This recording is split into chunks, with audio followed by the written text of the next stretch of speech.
Good evening, bun sniffers. How are we?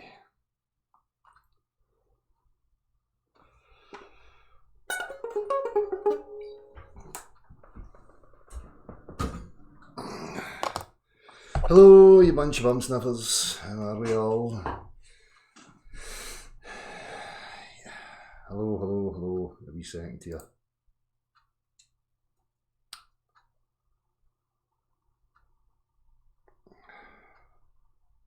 I don't know what it is about that light. It makes me look awful fucking young. Some people say it makes me look no well. I think it makes me look young. Very flattering. As soon as I have a shave, I kind of look like I'm fucking 16 or something. No, I'm not delusional.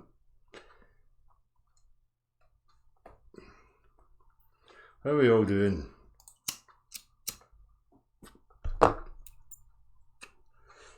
He's a tune, maybe later. Yeah, slow bum sniffer. Right. Kind of sweating in this shed. I think I went to OTT with the wood and the fucking coals. Right, what was I saying here? So, hello everybody. If you're new, I'm just going to give you a wee quick overview of who I am. I'm just a man who, for the majority of my life, assumed that the globular earth claim was the truth. Then I put my attention to it.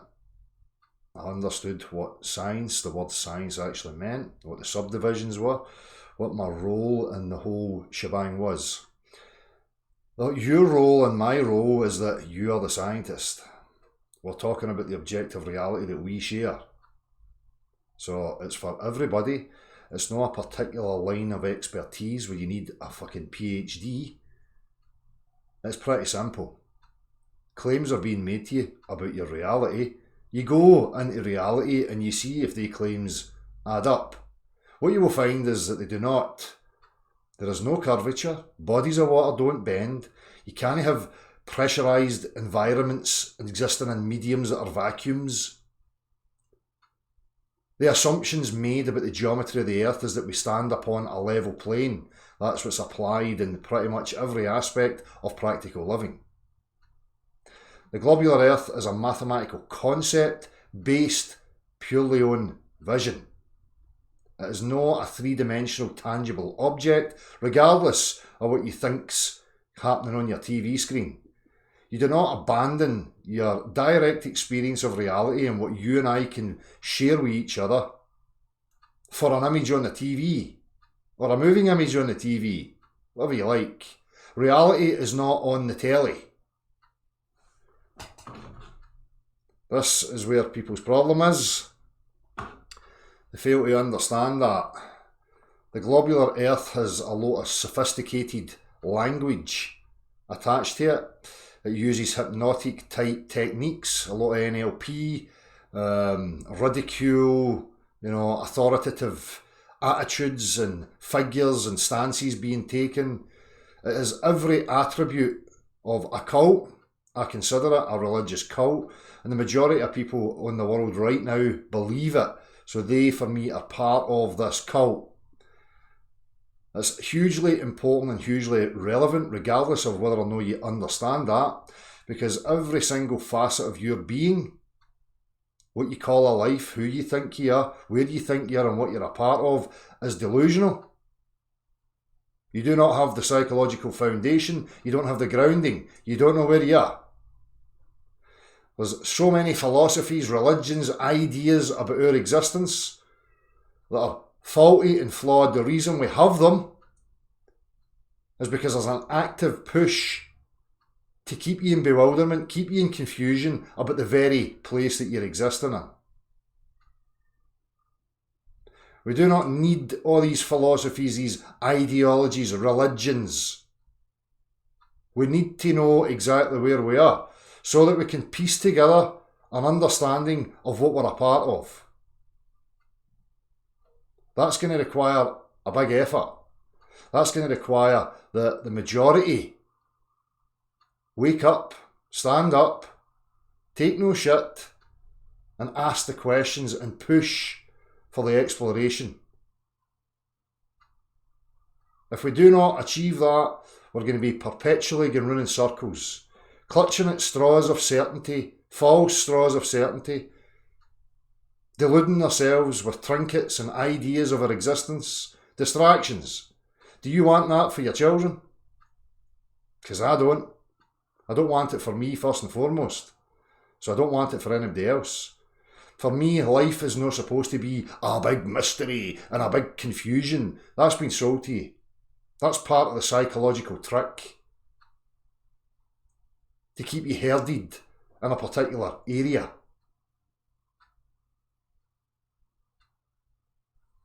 So, there is no claims here to flat earth, pizza dishes, or any cartoonery that you've probably come across.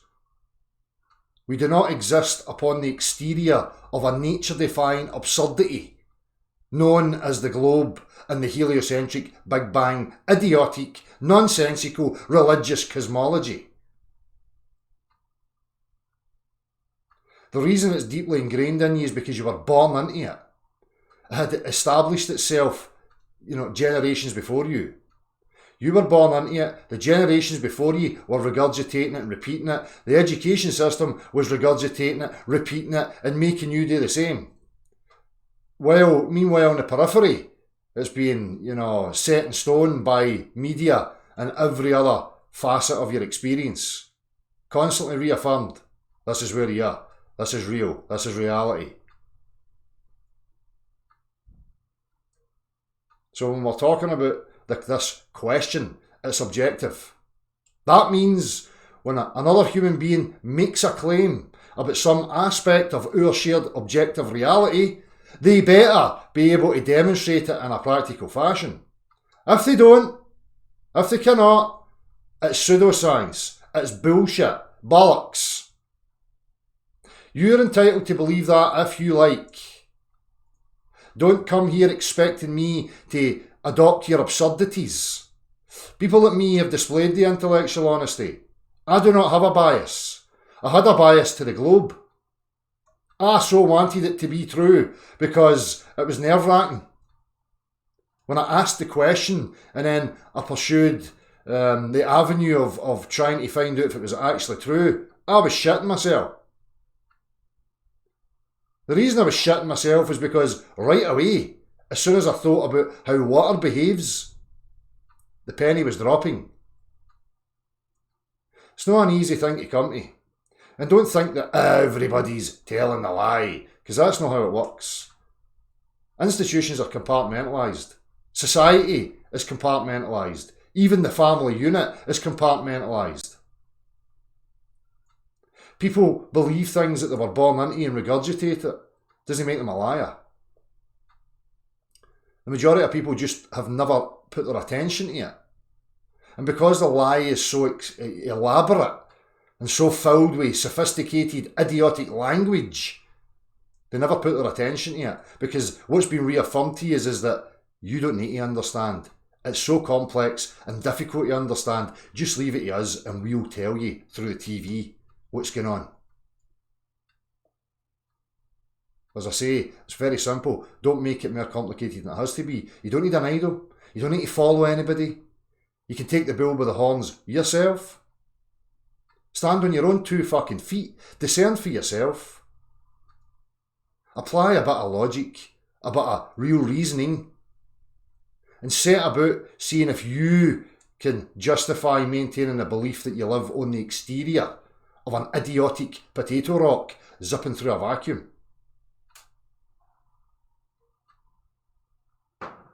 Just to give you a wee couple of quick examples. I went through these before, but 5 ways you could prove that the Earth's not flat, mate. Because in reality, your experience of objective reality is that you stand upon a level plane. That's your experience. That's what you witness every single day. The only thing that's contrary to that experience is what you're seeing on the square box in your living room. shadows on the moon, me. You need to make all sorts of assumptions. And when it suits them, they'll say, oh, it's the shadow of the earth on the moon, but yet the moon doesn't cast a big massive shadow on the earth. It casts a wee tiny shadow. And they want to pick and choose and cherry pick when it suits them.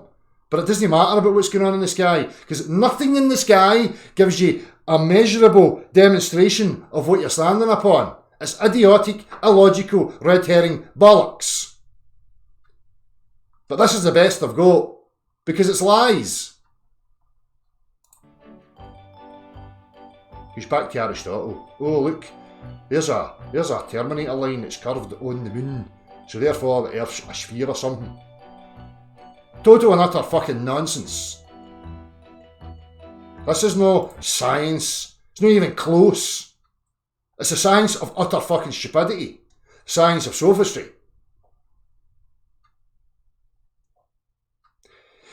Emerging ships appear out the horizon due to the Earth's curvature. No, I don't. No, I don't, because bodies of water don't bend. You start from there. You understand that the substance that you're looking over is levelled. Bodies of standing water find the equilibrium. That means they take the shape of the container. They don't flow, it means they're contained. The water has no shape. It will find the lowest potential energetic state, which is a flat line upon its surface, free surface. Level, meaning no deviation in elevation from any given point upon that body. What's happening is it's an aspect of vision.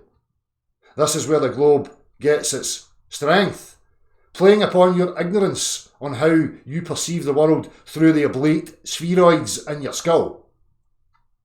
We'll get to that a wee bit later. Oh, back to looking at the sky. Oh, let's look up there.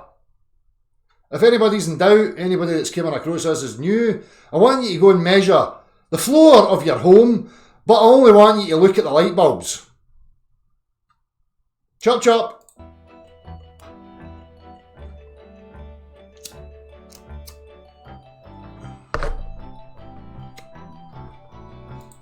Long, long ago, far, far, far away, some guy looked up at the sky and said so.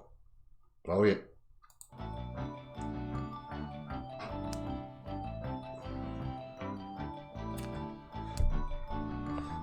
What's up there is a whole different topic. It's relevant and part of the whole questioning, but it's a whole different topic of discussion. What we're trying to establish is the dimensions of where we actually stand upon.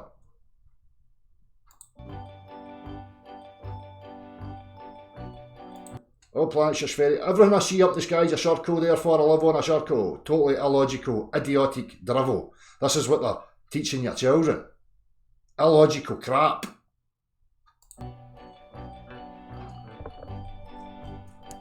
Oh, now we've got time zones. It's dark in one place and light in another place. Again, nothing to do with the actual shape of the earth you stand upon or the substances. It's based on assumptions, mathematical concepts about what they imagine the two-dimensional, visible things they see are above them. You can watch the patterns and then you can start to make your own mathematical descriptor, model of what you think may be going on. But you need to make all sorts of assumptions. I make no assumptions about what the sun is. I don't fucking know. I don't even know if it's a tangible object. And neither does anybody. Regardless of what they tell you.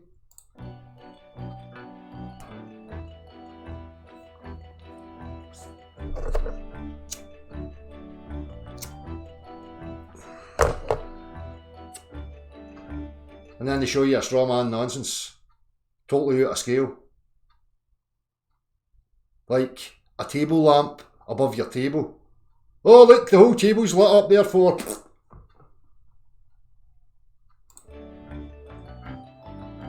Oh, here we go, images from space. This means your telly. This means, look what we're showing you on the TV, believe us. You have never been to that vantage point. You can't get to that vantage point. It's a total absurdity. It defies what we know about physical reality. A medium that has no pressure. A void, a nothingness. And within the nothingness, you can have wee balls of pressurised gas, uncontained. Contrary to what we can test and apply in everyday living. Absolute stupidity. The only way they could get you to believe this is by getting your attention when you're young. Using sophistry, and as I mentioned before, all the other aspects of NLP. Bullying you. With intellectual superiority. Just you listen, boy. You repeat after me.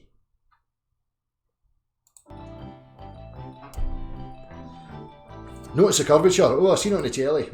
It can't be witnessed anywhere else. Why do you keep telling me there's curvature straight in front of me? Why when I elevate up am I not looking down the slope at wee boats in the sun away down there? Who looks down at the sun? Anybody? Have you ever looked down at the sun? Down the slope? No, you bloody well have not.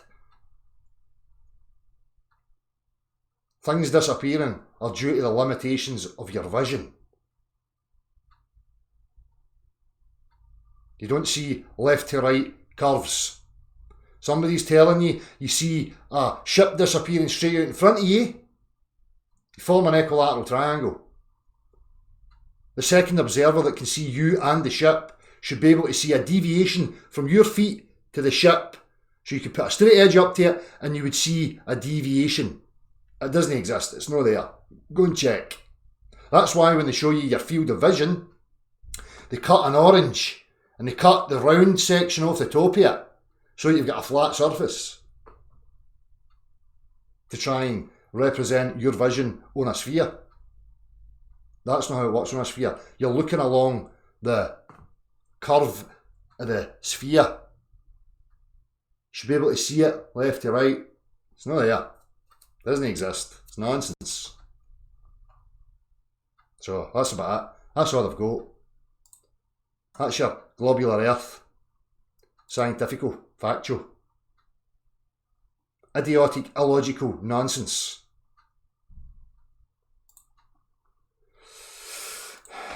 What else did I see? Chris F.E. Jackson, I meant to send you this because I thought maybe you would know. I was watching a wee video about all Glasgow and this thing appeared up. Ethermatic. Does anybody know what the fuck this device was?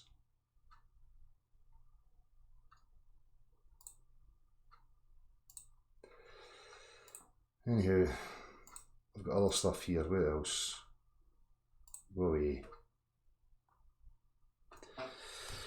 So, as I've wrote in the title, you're born a Russian doll. There's different aspects to this, you know, you can look at it as, you know, you've got an essence, a spark, a soul, whatever you like. That soul comes into this place. The first aspect of the Russian doll is the body that you find yourself in. That's the physicality. The more complex Russian doll aspect is the subjective, where you're taking your identification, where the external world and the peers are teaching you, giving you ideas, and there's so many of these ideas that you're encased within. But encompassing the whole lot is the room that you're occupying. And if you do not know what that room is, your place within it, where the room actually is, where it's connected to, the chronology of its actual history, what you're actually a part of here, then all those other Russian doll ideas that have been given to you through your family and your cult, are just illusions. They don't mean anything. I know that you've attached to them and you place meaning upon them, and that's fine if that's what you want to get up to. But I'm just telling you, it means fuck all. Diddly squat. If you believe that in some religion that there's a God figure or something, that, you know, this experience transcends this with some sort of meaning, then what the fuck do you think delusions are? Do you think God's going to welcome you to the gates of fucking heaven for living a prosperous life of fucking delusion? Well done. You were duped your whole fucking life and you bought into a load of pish and you succeeded. You succeeded within the pish. Well done, son. You can come in. Peter, let that cunt in here. I don't think so. I think he's going to be waiting for a big slap. You get back in there, you clown.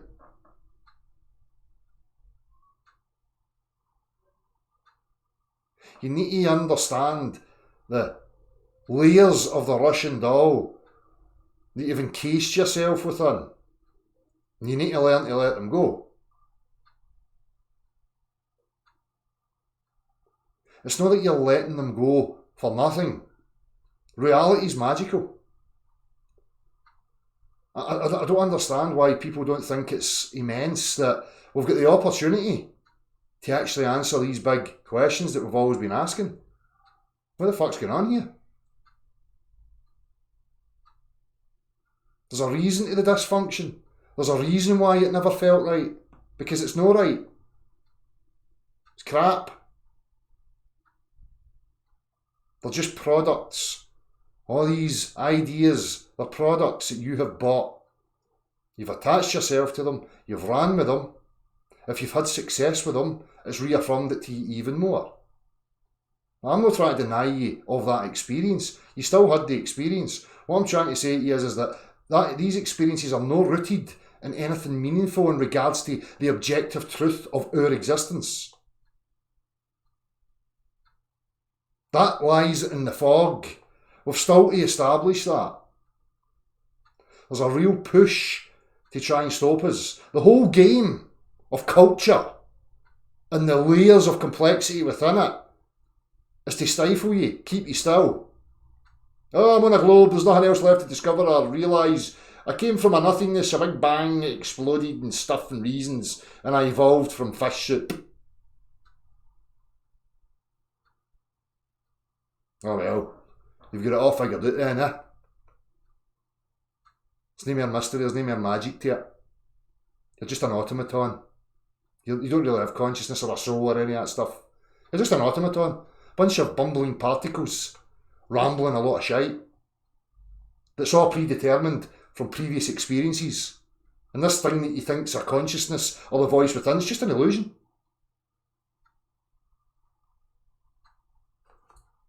What the mainstream's telling you is that you're a mentally ill, mutated retard. With a split personality of an internal voice that's just there as a coping mechanism because the machine can't handle its mortality. Or something like that. It's absolutely insane. But yet these people want to tell you that they're superior intellects. They're the very same people who are a bunch of bumping particles.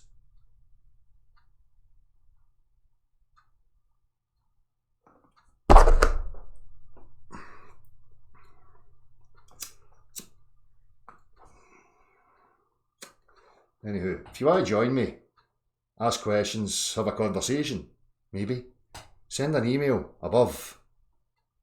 I'm not that scary. I'm going to post a link to that video. I'll copy it with the timestamp.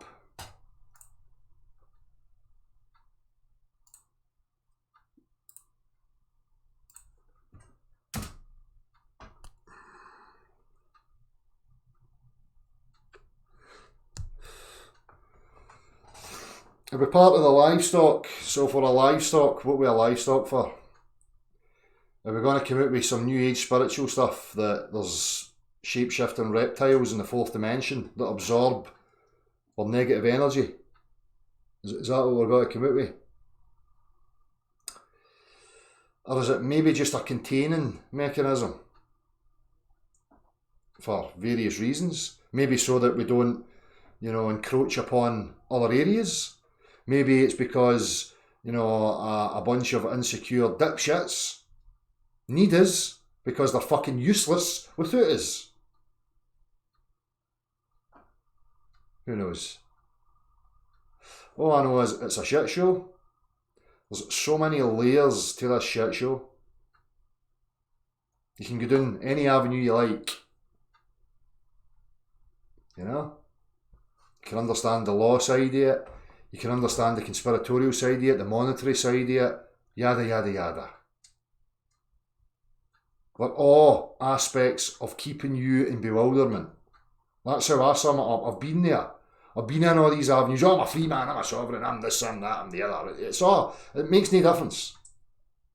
Because as long as you're looking at that, you're no looking at the room and endeavouring to get to the perimeters of the room, which is what we require.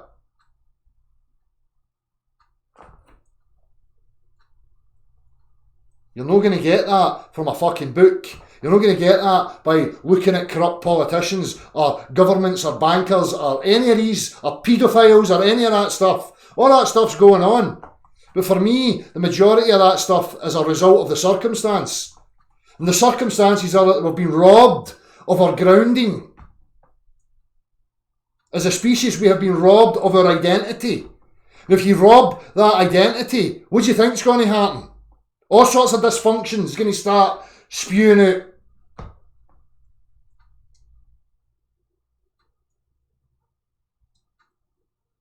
We need to know the room.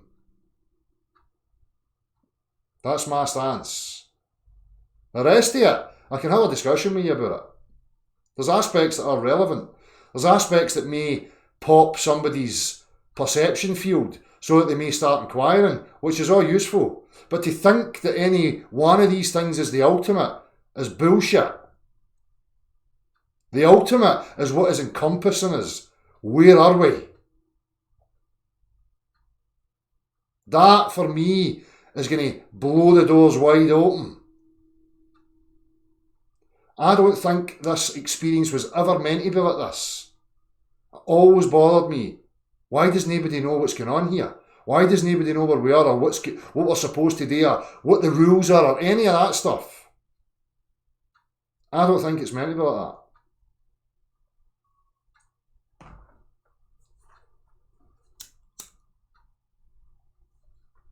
So, who did I write down? Well, something came up in my feed about flat earthers recruiting members. How the fuck does a Globe Earth recruit members? It makes wee facilities. Come in, children. Come in, like fucking predators. Oh, look at our crayons and paint. So it's all fun. Look at this. You can have fun in here. While you're painting that, you're an evolved monkey that lives on a space testicle. Oh, get back to your painting, son. That's how they fuckers recruit. These cunts have got the facilities everywhere. Recruiting en masse into their idiotic cult.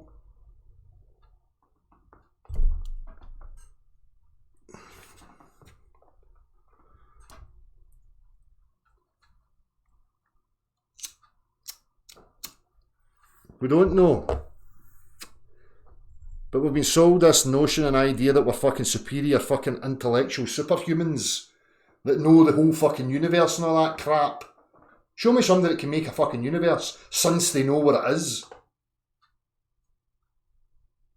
But we've been sold that delusion that we're way advanced.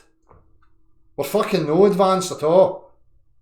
Technology may have advanced, but the majority of you there don't have a fucking cunt's clue how it actually operates or functions. Just because you know how to work it.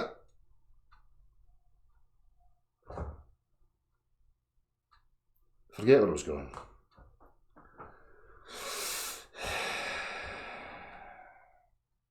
Aye, vaccines, that's the other thing. You go to the pharmacy, right? They'll charge you for everything. Aspirin, cough syrups, fucking all sorts of potions. I don't take any of them, right? But I know you can. I know that it's a massive industry, right? But on the radio today, oh, we care about you. Come and get your flu vaccine for free. When the fuck are these clowns ever gave you anything for nothing? Ever. So what they're doing, we'll give you this for free because we care about you. At the same time, we're going to cut off our own toes by making you all better so that you don't buy all the other cough syrups and fucking other potions and destroy that industry. Fuck off. We care about you. Come and take this jag.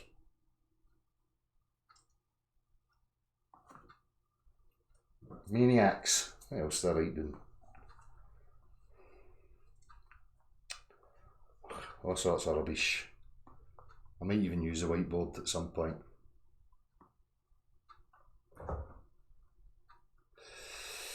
Aye. Coughing my lungs up. I'll be $10.99 for that bottle of fucking syrup. Oh, yeah, but you can go next door and get a fucking jag. It takes it all away, apparently. Every cunt still fucking hell.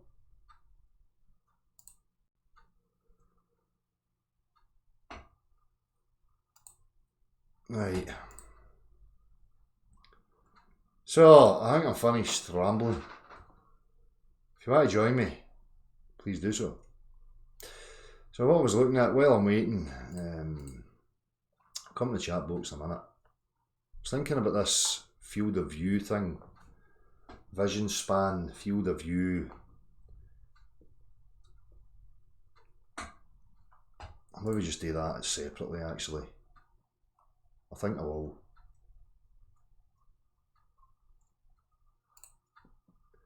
John Noon sent me a video. Cheers, John Noon. Can LOTR's flat earth exist? I think that means Lord of the Rings. Because space. I don't know if we should have a wee look through it. It's some woman with fucking crayons trying to brainwash children, keep them under the hypnotic trance. Maybe have a wee look at that in a minute if I don't get any guests requesting. How yous all doing? Beyond Belief, Martin Allen, Levi Foster, Monty, Brent Humphreys, how you doing? Flat Earth Female, how you doing? High Level Awakening, how do AW777, Selling Alien, Emerald Rider, Davy Boy. We had a lot higher education and technology in days past. Look at the spires and the shape of the dome buildings. It's obvious we had free power. Of course we're more advanced and more advanced in our intellect as well, Davy Boy.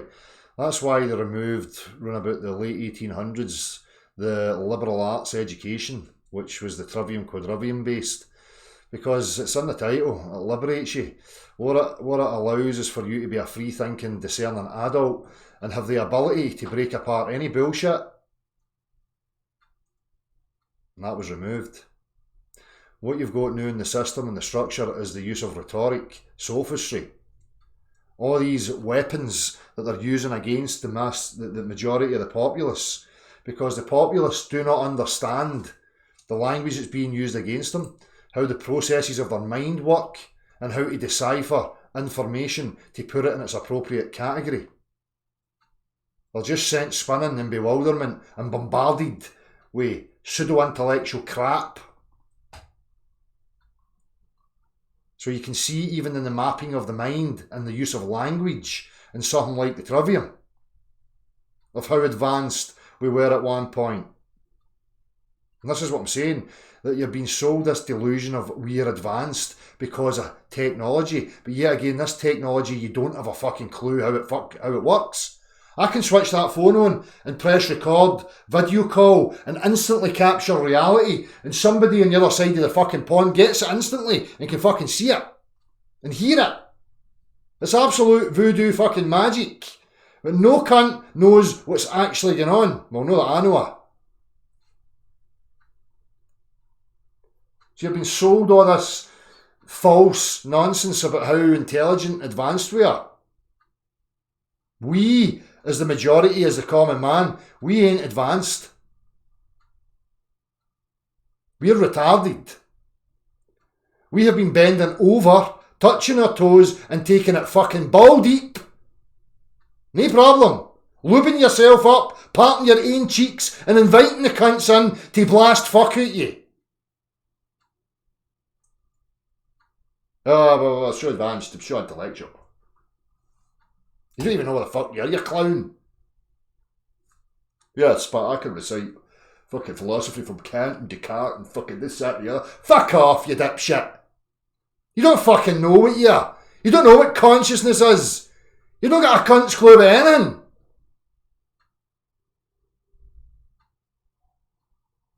I've got a PhD. Well done.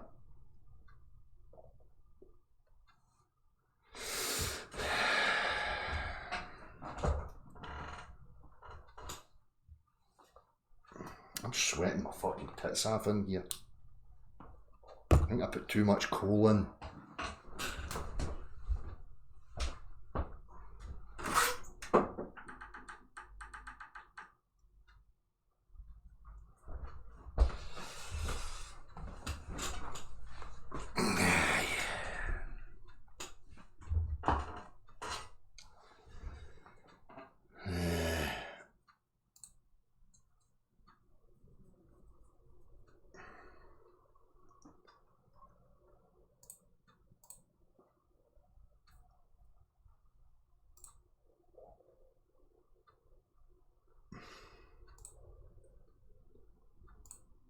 And if you want to join me, you need to send me an email. I'm not getting very many requests. To be pretty honest with you, it's not like any other time in my life. I used to have fucking cobwebs over the fucking letterbox. There's not many people want to converse with me for some reason.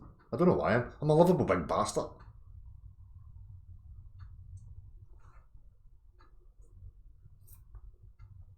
Are you scared in case you come out with some pish and I hammer you for it? I only do that to trolls. People that are deliberately trying to antagonise or think they're fucking clever. I'm not going to do that to you if you're a genuine person. Get a grip yourself. Please like me. I don't know how I'll cope. I want to be famous and be the world saviour. I can't well do that if you don't like me.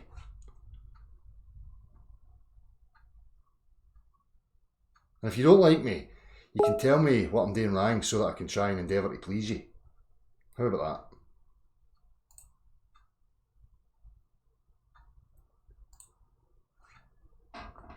that? So, what we're saying in the chat box, might have a wee look at this fucking video of this woman. What are your thoughts on Tunguska event? Do you feel that, Tessa? Well, that's Siberia instead of far north. I haven't really looked into that, Brent Humphries, to be honest with you. I can take a back seat for all that stuff. I can read stuff and it's kind of interesting and it gives you thoughts and whatever else, but I'm just sick and tired of it. Sick and tired of putting my attention to stuff that I was never a part of, that I was never there, and I'm never going to get any resolve out of it. So, you know, that's why I talk about being a realist. Just, what can I experience? What's relevant to me as a human being right now? You know? Obviously, if, you know, I can hear a story and I can find flaws in it, it kind of takes strips away a view that I may have had, but it's pretty much useless to me, to be honest with you.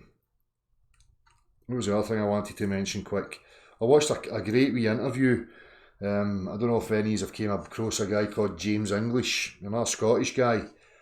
Does kind of random podcasts with all sorts of different people from different backgrounds, different walks of life.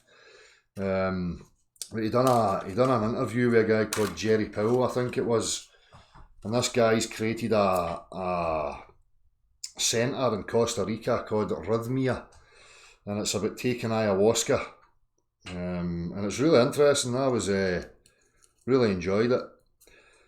It's one of these trips I wouldn't mind taking in my life if I can ever get the opportunity. So it's worth having a wee listen, anybody that's interested. I think it's one of the first certified clinics for ayahuasca. So check it out if you want.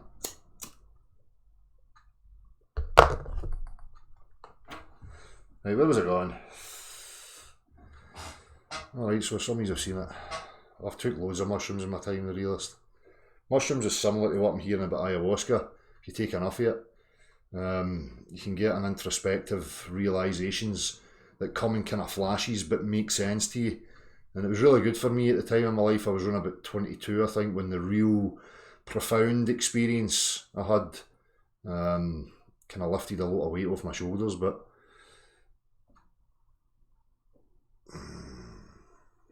you think, Globalists are on the same warrior are the controlled opposition of flat earth now? Aye, I've got my suspicions about all that, aye. I said it at the very beginning of this, I had the suspicion that it was going to be a slow release, and that part of that slow release would be, if they don't want them questioning the room and you don't want them exploring it, you need to try and maintain the same level of mindset. So we can shift the paradigm, but as long as we maintain the structure of hierarchy, idol worship, celebrityism, yada yada, the same framework that we're operating within right now, only we transfer that to some fucking domed fucking thing. Because domed in and globe earth are just one and the same fucking thing. Limitation. There's nothing else you can know. Oh, we're fucked.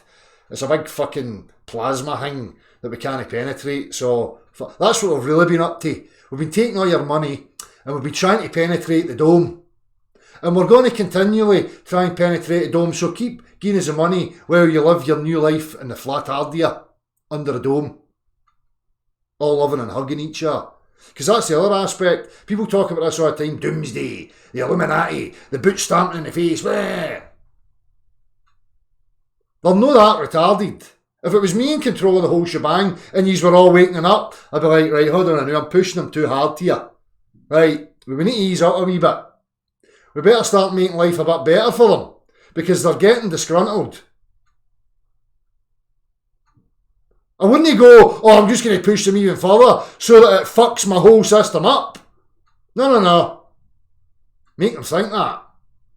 And then offer the relief. And when the relief comes, oh, that's wonderful. That's a big distraction. All the generations that are alive right now will just embrace the relief. And then spew that relief onto their offsprings. And it'll all be joyous and we'll all rejoice in the new paradigm. Still not knowing where the fuck we are or what we're a part of. Just a thought.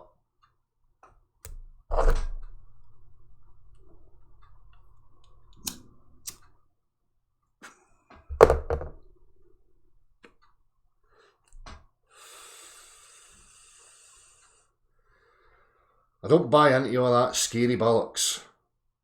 Because as I say, there's a level of intelligence behind this. And if it was me, I would realise you were getting annoyed. I've got to start looking for the door. I don't want him to leave the party. Right. Get the music back on. Get the party foods out.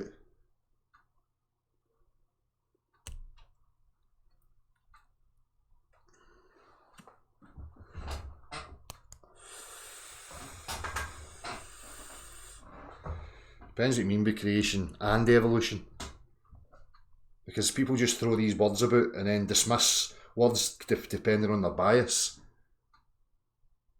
I think there's something to be learned and looked at. As I spoke about the whole evolution thing before, to me it's total nonsense. You don't get more complexity without new input of information. The information had to exist in all its possibilities, which then would suggest to you that it started off as something far superior to what it is right now. And we've descended from that point to this point. So the total opposite of what they told you.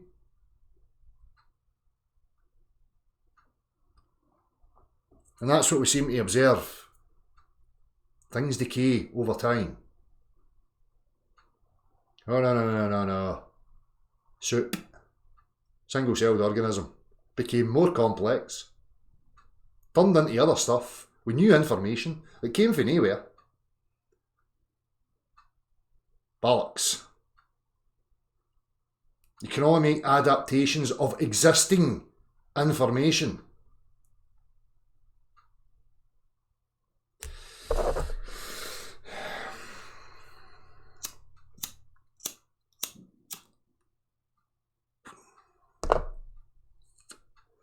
I don't know if they will address it head on, Davey boy, because that would blow the whole thing to fuck.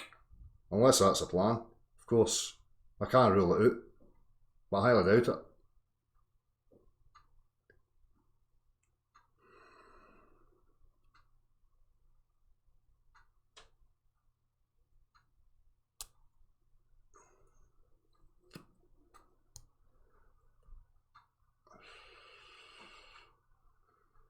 That's like gravity McCavity.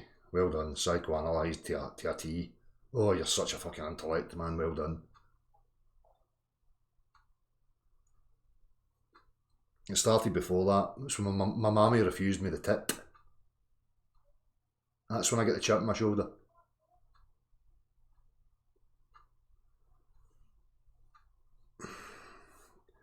Well, that's it for me, Mark of Melbourne. People talk about this evolution crazy.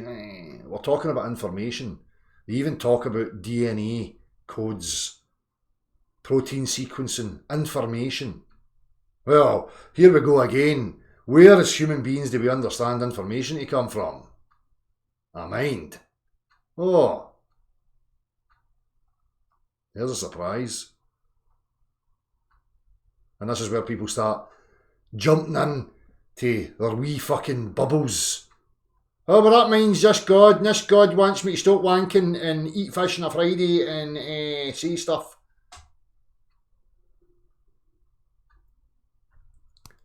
Aye, this mind that fucking created the complexity of what we call life, this mad, bizarre fucking machinery that we're experiencing. But he wants you to stop having a wank.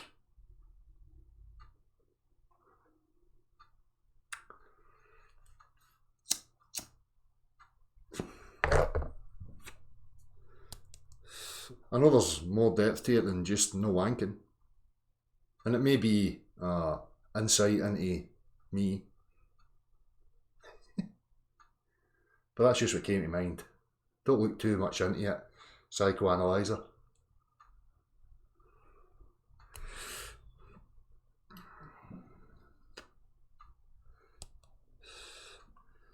Bands around it with, in my opinion, it doesn't much matter where we are. It doesn't change who we are. That is a journey, I think. Of course it does. You don't know who you are. You can identify your subjectivity, like your preferences, but you have to analyse those preferences, those desires, those wants, because I guarantee you, they were stimulated by the offerings of the cult that you were born into. So it does change who you think you are. Or who you are. Right now, the majority of people are running about thinking they're fucking, came from a fucking common ancestor that came from a fucking single-celled organism. Think about that. If you're actually a person who's contemplating your existence and that drives you, then it could be nihilistic. It hugely matters. Because I can identify what I actually am, and what I actually am is just an observer. I'm not any of these experiences. Right now I'm experiencing vision. Right? Cut the nerve ends to my eyeballs so that I can't see anymore. Does it change the aspect of the internal voice, the internal identity? No, it does not. Because that awareness is still there. Sever all the senses. That awareness is still there. There's still an internal dialogue. You know the experiences. Oh, yeah, I had this experience. No, you never. All you did was observe it.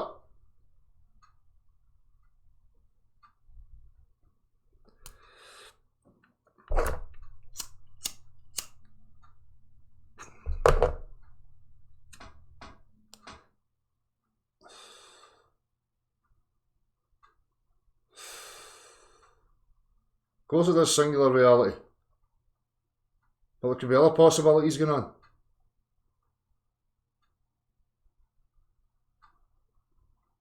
Spoke about this before. But you're not allowed to talk about this apparently. Because if you talk about any of this stuff, you're a shell, or you're a flat earth society, or all this rubbish. Be careful of people like that when you're trying to understand reality. Spoke about motion and how we get weight and direction before. So we could very well be moving. We could be pivoted on a central point, a central axis, and swinging round it like a bucket. Swing a bucket round your head. You're the central pivot point. The floor of that bucket's now down. That's the direction. That's where the centrifugal force is going. Because of motion. It's kind of difficult to get to an understanding of weight and direction without some sort of motion happening.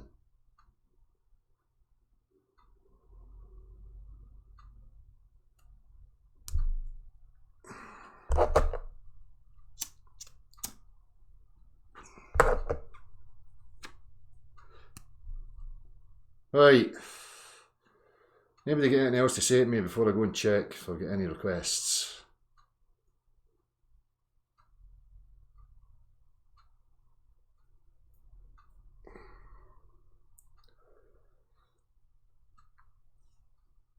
I would say it's the focal point of the sun, Alan. Because we don't know what it is. As I've said this before, Alan, if you think about magnification, just as an example. Now, when you used a magnifying glass and you make a focal point, right? So you get a set distance so you can burn stuff. If you put your finger anywhere up that ladder, you'll not get burnt because it has to be at the right focal point. So it could just be that, you know, wherever the sun is or wherever the focal point of the sun is, you're closer to it.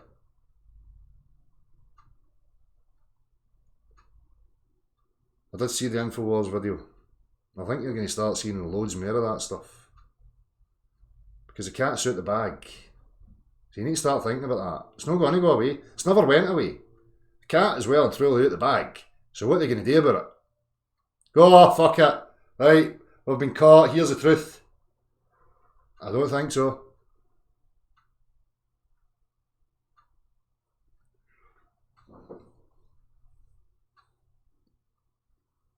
Farmed by our evil god, Dmitry Baibetov. Farmed by our evil god for what purpose? This will be interesting. I'm interested to hear this. So, Dimitar thinks that we're being farmed for an evil god.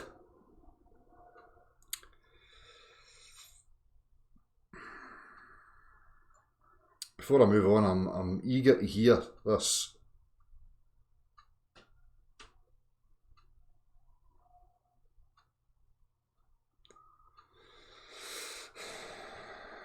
You don't need to trust anybody to eat. This is the whole point. This whole process should be teaching people that if you're not thinking for yourself, if you're lending yourself and being influenced by some idol or some whatever, you've got a problem.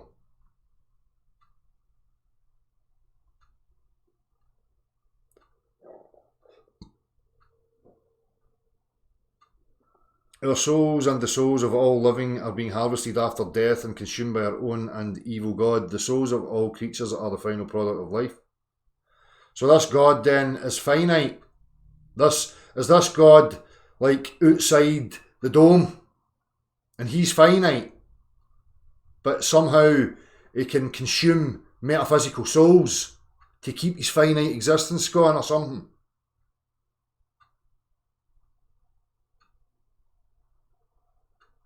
It's a god. Does it need food? Does it need to consume anything? Maybe I've got a misunderstanding of this god type nonsense. As far as I'm concerned, it's like a supernatural thing. Omnipotent, omniscient, omnipresent, all that's good stuff. But yet somehow it needs to make this elaborate nonsense. So it can then wait till we die and then grab a hoddy or metaphysical thing and eat it. Does it taste good? What does it taste like? And then where do we go into its belly? And then what? What do we do once we're on its belly? I don't get that. I'm a bit confused. Can you elaborate further?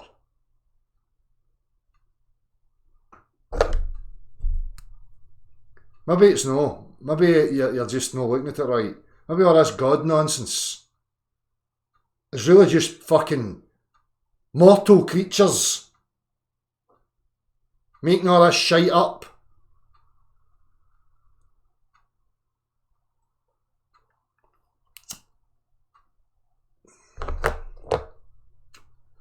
Well, maybe I will incinerate your fantasy land. That may be it.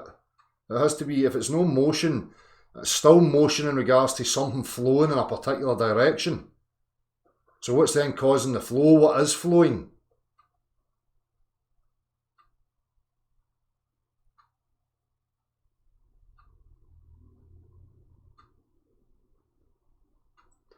Big Bang, this is the thing about the Big Bang, they needed an initial motion, but then they fucked it with the spinny fucking elliptical bollocks.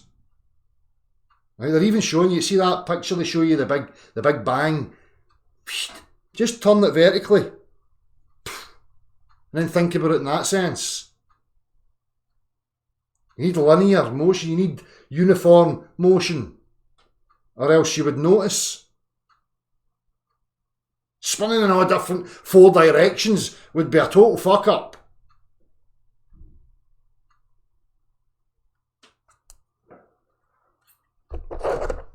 Right, anyway, I want to get back to this. Dimitar. I think I remember you from Facebook.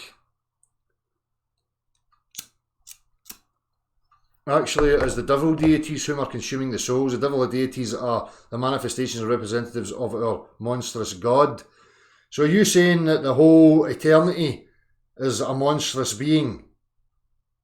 And there's fuck all we can do about it. So, you know, it's breeding a limitation.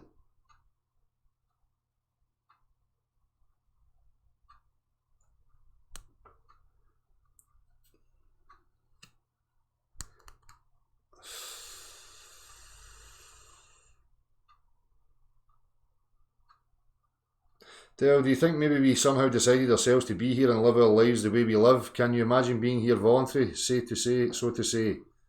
Well, aye, world without curve, that sits a lot better with me. Again, this is a problem.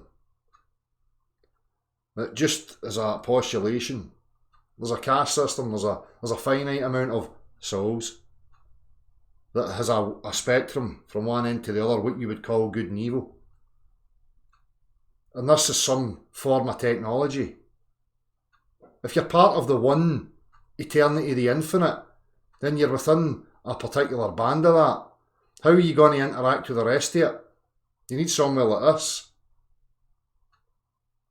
But, you know, my issues with it is that for the experience that transcends it, would then suggest that you're somehow changing some aspect of that infinite, that eternal.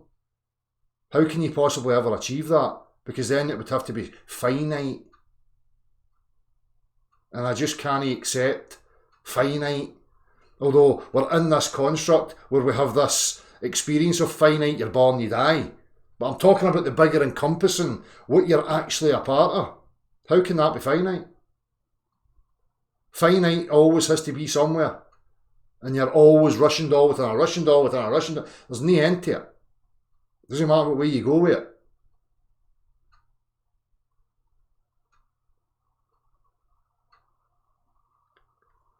Who created the creator?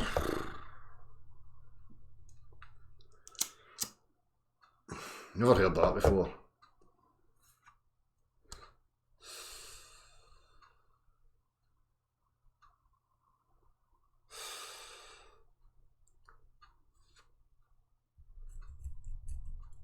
Right, somebody get in and speak to me. I'm either just talking to myself. Here we go here.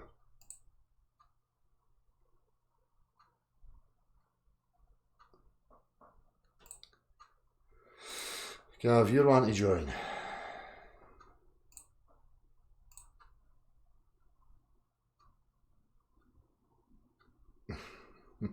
Steve. Right, what am I doing here? Hold on.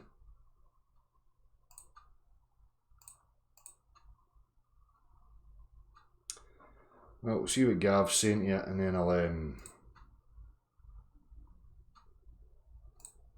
just fire it in the chat box, see what kind of madness we get for that.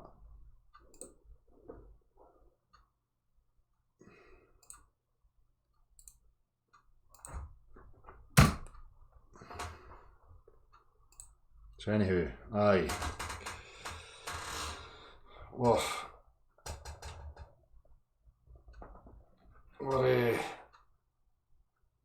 so far we've got an evil god that wasn't content with being able to rustle up whatever it wanted. It somehow has an issue where it needs to make this pod within its eternal self So it gives this illusion of separation from the eternal, but it's still bound by and given rise to from that eternal infinity. And then it filters and permeates through it and gives rise to everything that happens within that pod. Right? And it wants to grow wee peoples so it can wait till they're dead and then eat their soul. What did it need all that bit for? Why did it not just eat the soul in the first place? Now you got to tell me now that, oh no, I had to make the matter because it's a physical that makes the soul. So we're back to being a materialist now. So if you're going to go down that road, there isn't a soul. You're just a robot. So what is the God eating again? Very confusing. I don't think you've thought too much about that, to be honest with you.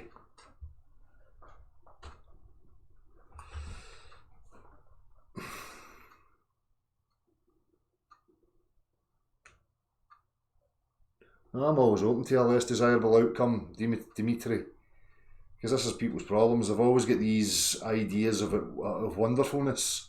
It might very well be the case. You're in hell, and even when you die, you're still in hell. Mum will run about telling everybody that. Mum will tell the children, by the way, you're in hell. There's no way out. You're here forever, and even when you die, you're still going to be in hell. Because it's a big evil bastard that runs this whole shebang. Go and tell your children that.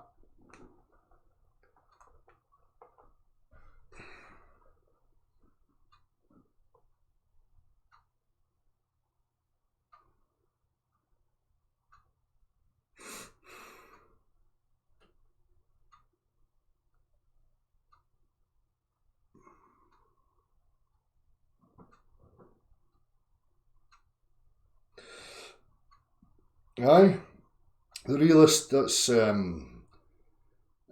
self-transformation. You can set goals, visual goals for yourself, and you can use incantations, you can make wee trinkets, you can make wee sigils, you can make an altar, you can do whatever you want to do to make it believable and to reaffirm it in your own mind. But then you need to actually set about walking the walk, and you can achieve pretty much whatever you set out to achieve if you've got enough determination. But I don't think I can sit here and go visualise the Great Pyramid of Giza shifting to fucking Stonehenge and then the matter all dematerialising and going and then materialising somewhere else. Now that's ridiculous. But self-transformation, of course, that's what the placebo is all about. If you can induce enough belief in yourself, or enough belief that you can achieve something, or enough belief in something, a potion's going to do something to you or whatever, then you can make something happen. But only to yourself. You can't sit there and visualise me turning into a reptile and then making it happen.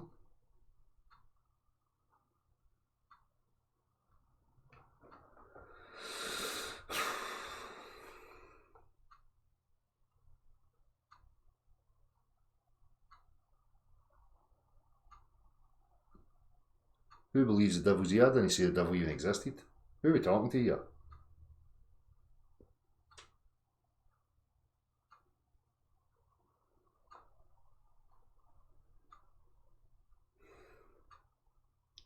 I think what people need to learn is that you need to understand this technology that you're utilising right now, which is your being, and that's your responsibility. You need to discern and realise the separation between the mechanisms of the physical function that is your body and that wee separate entity that's inside there watching it all happening. Because that wee entity that's in there watching it all happening should be analysing and categorising things appropriately.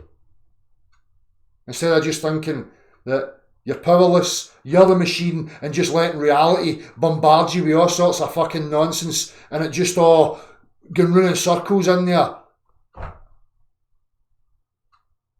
Never mind invisible gods or any of that stuffs until you can sort that out.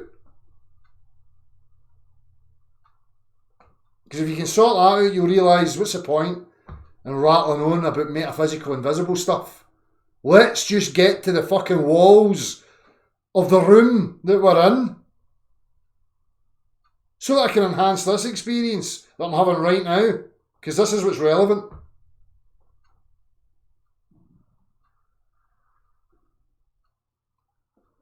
Hello, Maggie M.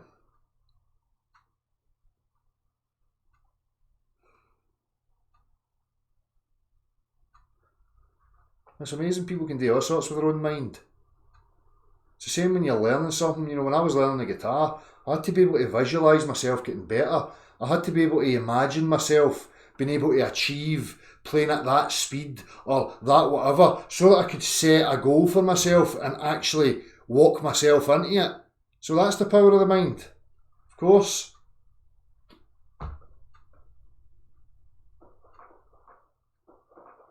But I can't just pick 9 petals off of a fucking daisy, throw them up in the air and put them in a wee potion, and then set it in the fire and go, abracadabra, and all of a sudden I can play like fucking Steve Vai.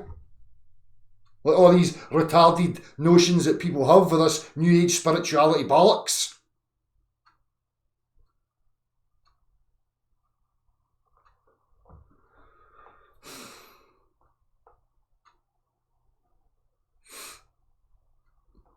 I've never understood meditation either. It was too complex.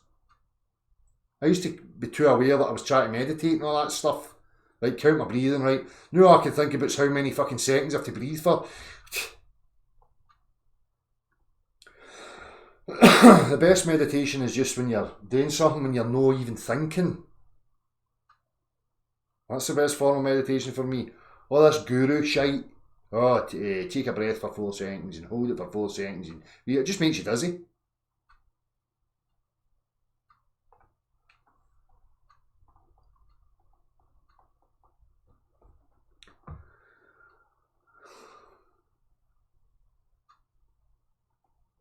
It's fucking boring.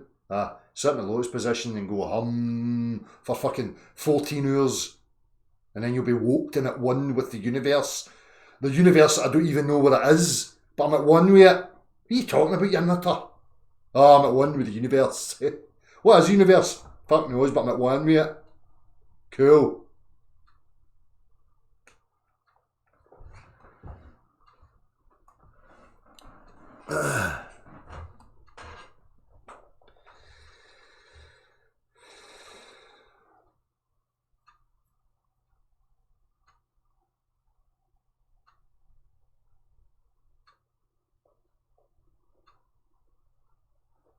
What's happening? Why am I not getting anybody in here? Gav, where are you? I send that. Good.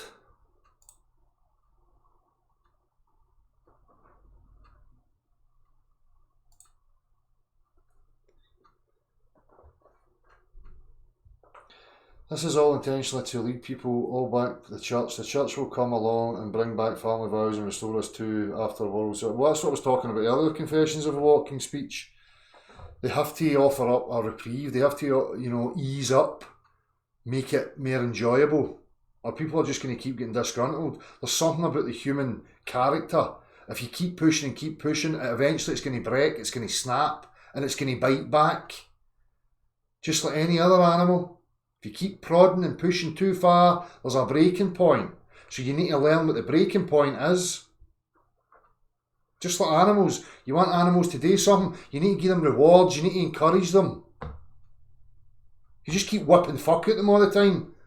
They just don't accept that.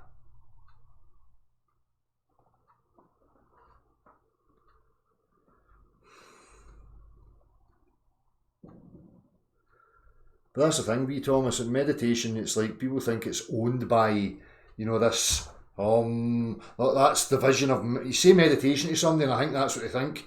Go on a walk. Go a walk. Clear your mind. No think about anything. That's meditation. Play guitar.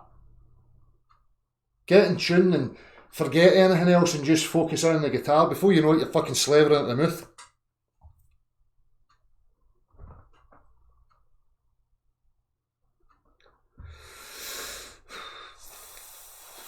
What are you doing, Kaz? How are you, mate? Hope you're well. Hope you're both well.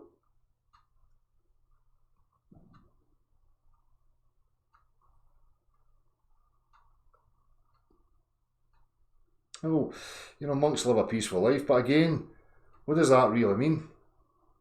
Again, it's like people think they've got ownership on what's the way to be. Even a monk, oh, I live a peaceful life, I'm all at one with stuff and all that. What are you at one with? Where are you? What is the universe? What is life? Don't fucking know. So what the fuck are they all talking about? Each to their own. You know, if a monk finds, you know, peace and tranquility and fucking living like that, then that's up to him. But he doesn't have the right to fucking run about telling the world he's got the upper hand. He knows better than anybody else. Fuck off.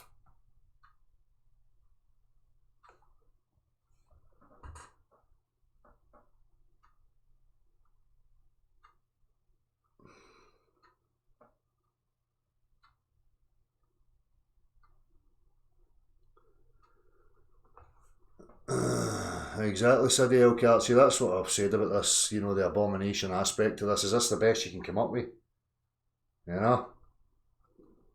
Oh, that needs to eat that, and that needs to eat that, and that needs to eat that, and that needs to eat that, and that needs to eat that. I mean, what the fuck?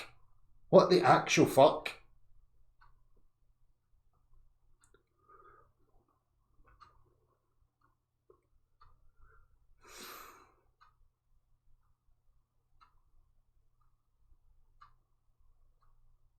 That'll be unbelief.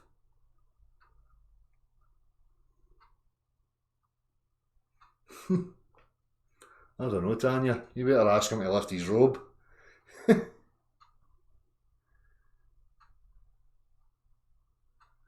human soul is created in an early stage of the pregnancy.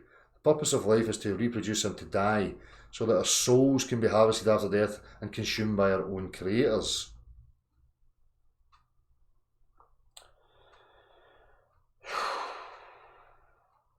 So these metaphysical entities had to create physicality to produce metaphysical entities that they could eat. That doesn't make any sense, Dimitri. I know that you've probably exercised that. As I say, I don't think you've thought too clearly about it. But hey ho, you might be right. Each to their own and all that stuff. I don't know, Michael Can. It's bizarre.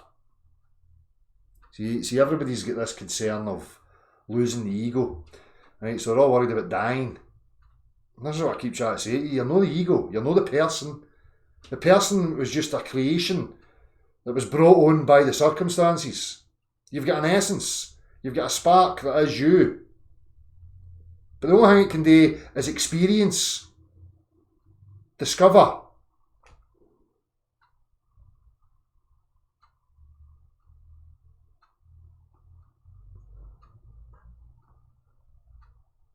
Mm, 5G's coming to get me as well. Oh, for fuck's sake. I'm going to get ate by fucking... Are these fucking invisible entities that want to consume us no worried about all the poison? Huh? Is it what... I mean, what do they cleanse the soul before they eat it? How do they pick? What's a good soul? What's a soul with mere sustenance? Or are we all just the same? Is it like we've all got a set level like a battery? And it doesn't matter if you're a psychopath, a child murderer, or a fucking Mother Teresa. They're indiscriminate. Mother Teresa's soul and the mass murderer's soul are both the same.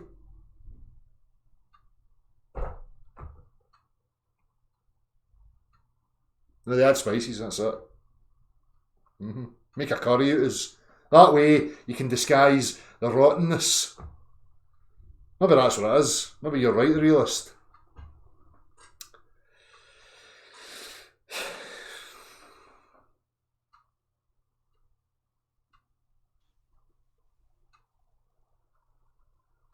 I've heard the 21 gram theory. Alright, my man. How's it going, mate? Aye, sound. Thank fuck for that. So, how are you feeling about the overlords want to eat us once we die? Oh, yeah, yippee. Yeah, sounds fucking wonderful. Don't know what story that one's attached to. I want to know what your soul tastes like. So there's another nursery rhyme, fantasy, horror story. Yeah. I'll have some salt and a wee squeeze of lemon with your soul, thank you very much. Where did they get off, you know? But hey, there's so many fantasies, as you said. There's ideas and concepts. Everybody can buy them. Dime a dozen. Yeah, Right. just wherever you turn your attention. Right. What's that? What's happening, mate? I wanted to bring up just a couple of things that I've looked at. I don't know if you've heard of the extraterrestrial imperative What's that? or the replication crisis. The words ring a bell, but Okay, well, I came about it because I was watching a video of a young guy giving a lecture in the Royal Institution right. about moving to the moon, Oh, right? right, okay. About which is this extraterrestrial imperative. Apparently, it was some guy in cahoots with Braun and all that stuff, whatever, that you had to go to the moon first and make a base before you could do planetary transportation, you know, Okay. to the other solar bodies in Right. space. Right? What a shuttle system, aye. So that's the extraterrestrial imperative, though, is also concerned with the fact that we're going to fuck it up on this space ball at some point, right? We're on to a loser, right? So, and the two of the big arguments that scare the shit out of your children are the climate and the population problem, right? And so this whole extraterrestrial imperative is kind of tied, I think, at least as a side effect to the fact that they're trying to scare your kids into space, you know? Right. It's a bit like, you know, the space ball here is you know, we're fucking it up, you know? Yeah. There's too many of us. We need to get off, and they're kind of shooing you out of the way of danger. You know, there's a fire over there, you know, go this way, Yeah. right? But if you look at those two claims, right, climate change and population control, if you do actually any fact checking at all and not just buy into the ideas that they tell you, right, or that they teach you or they school you, then both of these things break down fairly quickly, right? Yeah. The whole climate change, you know, there's so much data, and even scientists that are, you know, they can't replicate, and that's the replication crisis. You know, apparently the whole of science is going through a replication crisis at the moment, is that they can't repeat and reproduce any experiments that they do. You know, they reckon it's over 50% fail across the line, right? You know? So, and this replication crisis is not something the scientists want to talk about. You know, they'll blame it, or they'll try and marginalize it to the, you know, some kind of social sciences, you know, and say human nature is complicated, you know. Aye. Which, yeah, thanks for that. We know that, right? But then they'll basically try and sell you that narrative, right? Of climate change. And the other one that, if you do a bit of basic fact checking about the population, is also a complete piece of bullshit, right? Because if you look at, you know, the land surface area that they say they have, even on the pretend globe, right, on the mathematical sphere, Yeah. right, then it's still such that, you know, if there's 10 billion people, let's give them 10 billion people just for the sake of it. So that's 10,000 million people, right? Billion is the American modern way, 1,000 million, right? So 10,000 million people. And if you have 10,000 kilometers squared, then that's also 10,000 million square meters, right? Because kilometer times kilometer is a million, right? Kilometer squared. So you can basically 10,000 million square meters is approximately the size of Jamaica, right? So you could get everybody on the planet, as they call it, into Jamaica, and we'd all be standing next to each other. We'd only have about a 1-by-1, right? Yeah. Which isn't a lot, you know, I'll give Right. it, right? But if you take, for example, Texas and California together, then everybody's basically fine. You've got 100 square meters, right? So you've got about a 10 by 10 to Yeah. live on, which is a fairly sized, decent, you know, flat by any measure, right? Yeah. By any standard of living. And then if you say to yourself, well, okay, hold on, everybody needs a garden, right? So, or a place to live in, you know, or a place to move about in, and maybe grow their own food and all that kind of stuff. Then you very quickly find that it does, you know, if you let's say you double that or triple that, right, then it's still a very small piece of land that we're talking about in proportion to the whole bunch, right? Yeah. So you could, everybody could have their own golf course near enough and live in Europe and America, right? Yeah. And the rest of the world would be completely empty, Yeah. right? And that only accounts then for something like 10% of the total land surface, right? So even a bit of fact checking shows you that the climate change is nonsense. They can't replicate it, right? And that's all science. Yeah. The population thing doesn't fact check, just with some basic arithmetic, right? Yeah. And some Wikipedia. And yeah, you've got these people believing that they, have to go to the moon and leave the Earth and get to space. And I think that's just at least a side effect of the brainwashing. I know there's other aspects of this. It's just keeping things under control. Do you know what I mean? The power and all that. But because the fear, using the fear aspect, drives the people to believe in the space nonsense even more, and to tolerate it and to put up with it. Yeah. That's the way I see it. It's just a psychological trick, just as you say. It just reaffirms the justification of the supposed space exploration that these people are telling you that they're achieving. So it keeps the focus on it. It keeps the drive towards it and the belief in it that it's justified and it's there's good reason for it. But I read that years ago. Somebody put that up, done the arithmetic and said, I don't know what the acreage was, but using the perimeter of Australia, say, as a landmass, everybody could have so many acres of fucking land. Just room the fucking perimeter. Never mind the inland. Exactly. I mean, that doesn't stop me from wanting to explore and understand the total perimeters, right? Yeah. I don't want anybody to have any misconceptions, but I'm just pointing out the lies and deceit and, as you say, the fear-mongering at the end of the day towards the kids, right? Yeah. Because, it's you want the people clamouring for it, right? Mm-hmm. In some way or another. So either they need to be shit scared and that's why they want it, or it needs to be so, how should I say, persuasive and desirable that you might want it, by dressing it up with, with heroes and, I'll have my own lightsaber and save the galaxy. Tell the children that the reason the ghosts aren't coming to get them is because the Ghostbusters are getting them all. And the Ghostbusters need to keep the money coming in because they're catching ghosts in places that you don't go to. Exactly. And so I mean, as I say, what triggered those 2 points, the replication crisis and the extraterrestrial imperative, was watching this young guy doing a lecture. Now he's in the Royal Institution, and he's saying that he's a spacecraft operations engineer, right? Now, from that title, and the fact that you can't really do many replications of space on Earth, right? We know that's fucking impossible, right? It means all he really has is computer models, Dale. I mean, that's the only other instrument that's available to him. Do you know what I mean? Yeah. So his title of his job profession has probably got a lot to do with computing scenarios on computers and generating images and data and representations of that data to undermine his argument, found under his argument, right? Yeah. So I mean, that's what he's spending all his time doing. So he's really just getting some, computation, some graphics, right? And he's been sold this, problem that he needs to be scared. And he's up there. He's a sincere young man, obviously, Dale, that believes what he's saying, right? Yeah. I mean, he looks likable. He comes across as authentic.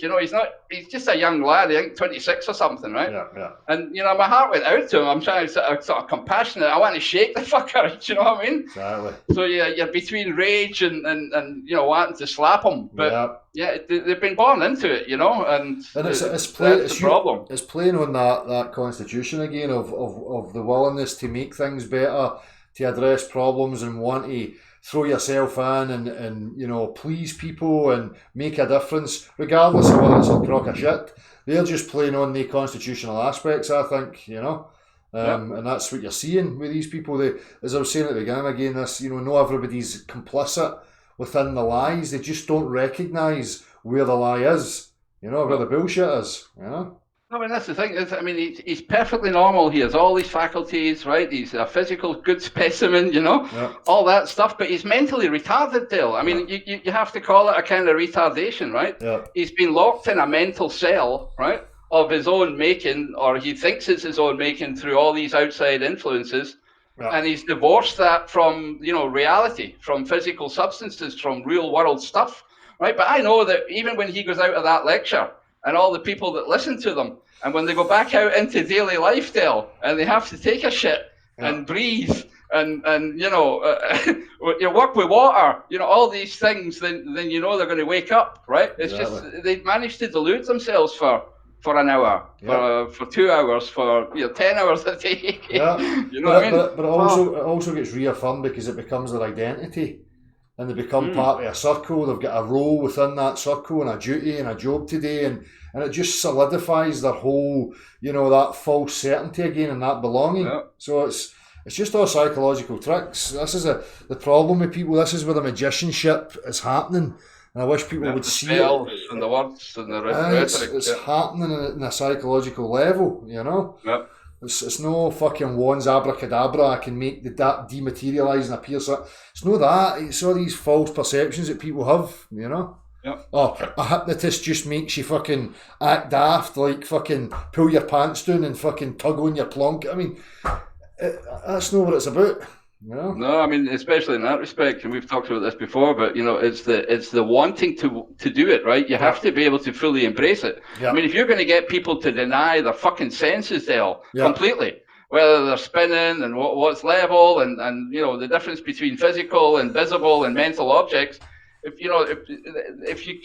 you want people to ignore all that, then you have to sell them a really big lie. Yeah. You've got to sell them a beauty of a fucking story to tell, right? Yeah. And you need to hammer it in. I mean, no wee things will do, right? So you've got to have the big picture, right? Yeah. So, I mean, it's some fairy story, this. It's heliocentric horse feathers, as my father would have said, Exactly. So, but fucking hell. I was got them under a spell.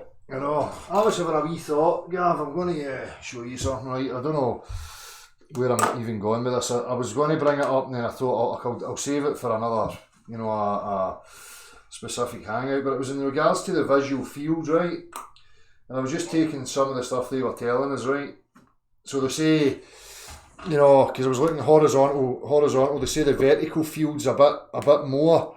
So I think they said it's something like 114, why do I need to hold this? 114 degrees. You're not going to come out with a fucking whiteboard now, are you? Aye. For fuck's sake, right. So we've got a wee guy, right? Okay. So they're saying the angle, this field, right? Do you know what I'm talking about? Right. So there's a vertical and horizontal. So as we look out into this field, but what the question was I was asking myself is, how far does this extend out before it starts to come back in like this again? Well, that's a good question. Because I'm going to video this. If I'm looking here and I'm in my field, I've got a tall building here, right? I can watch an aeroplane come from my side and begin up, right? Yeah. Like this, and it goes up above the building, but as it keeps going, it then starts to look as if it's descending. Yeah. At a certain point. So what I'm trying to figure out is how, they'll say we've got horizontally it's like 114, vertically say it's something like 150. But how far out does that go before it starts to cascade back in the way again, do you know?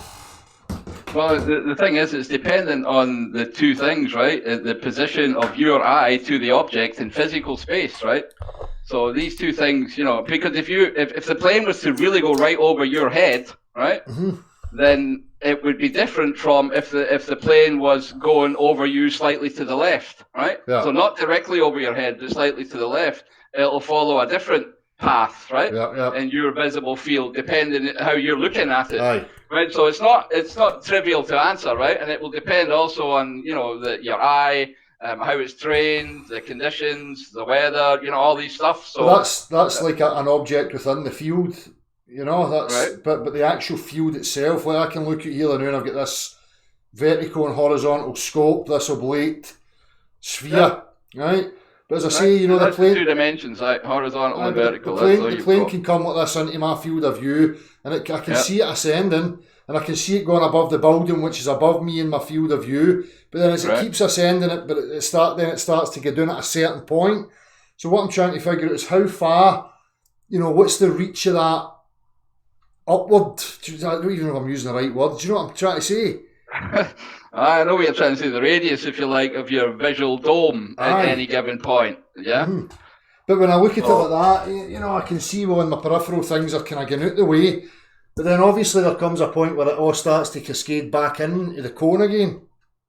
Do you know what I mean? Our perspective is kicking in depending on what it is you're focusing on or what it is you're trying to look at, right? As you say, the visual field with nothing in it would never do that. It's only once objects come into it that you start to see this descending aspect to it. Without any objects, you would never know that. You wouldn't have this. You'd have like a half point here. Do you know what I mean?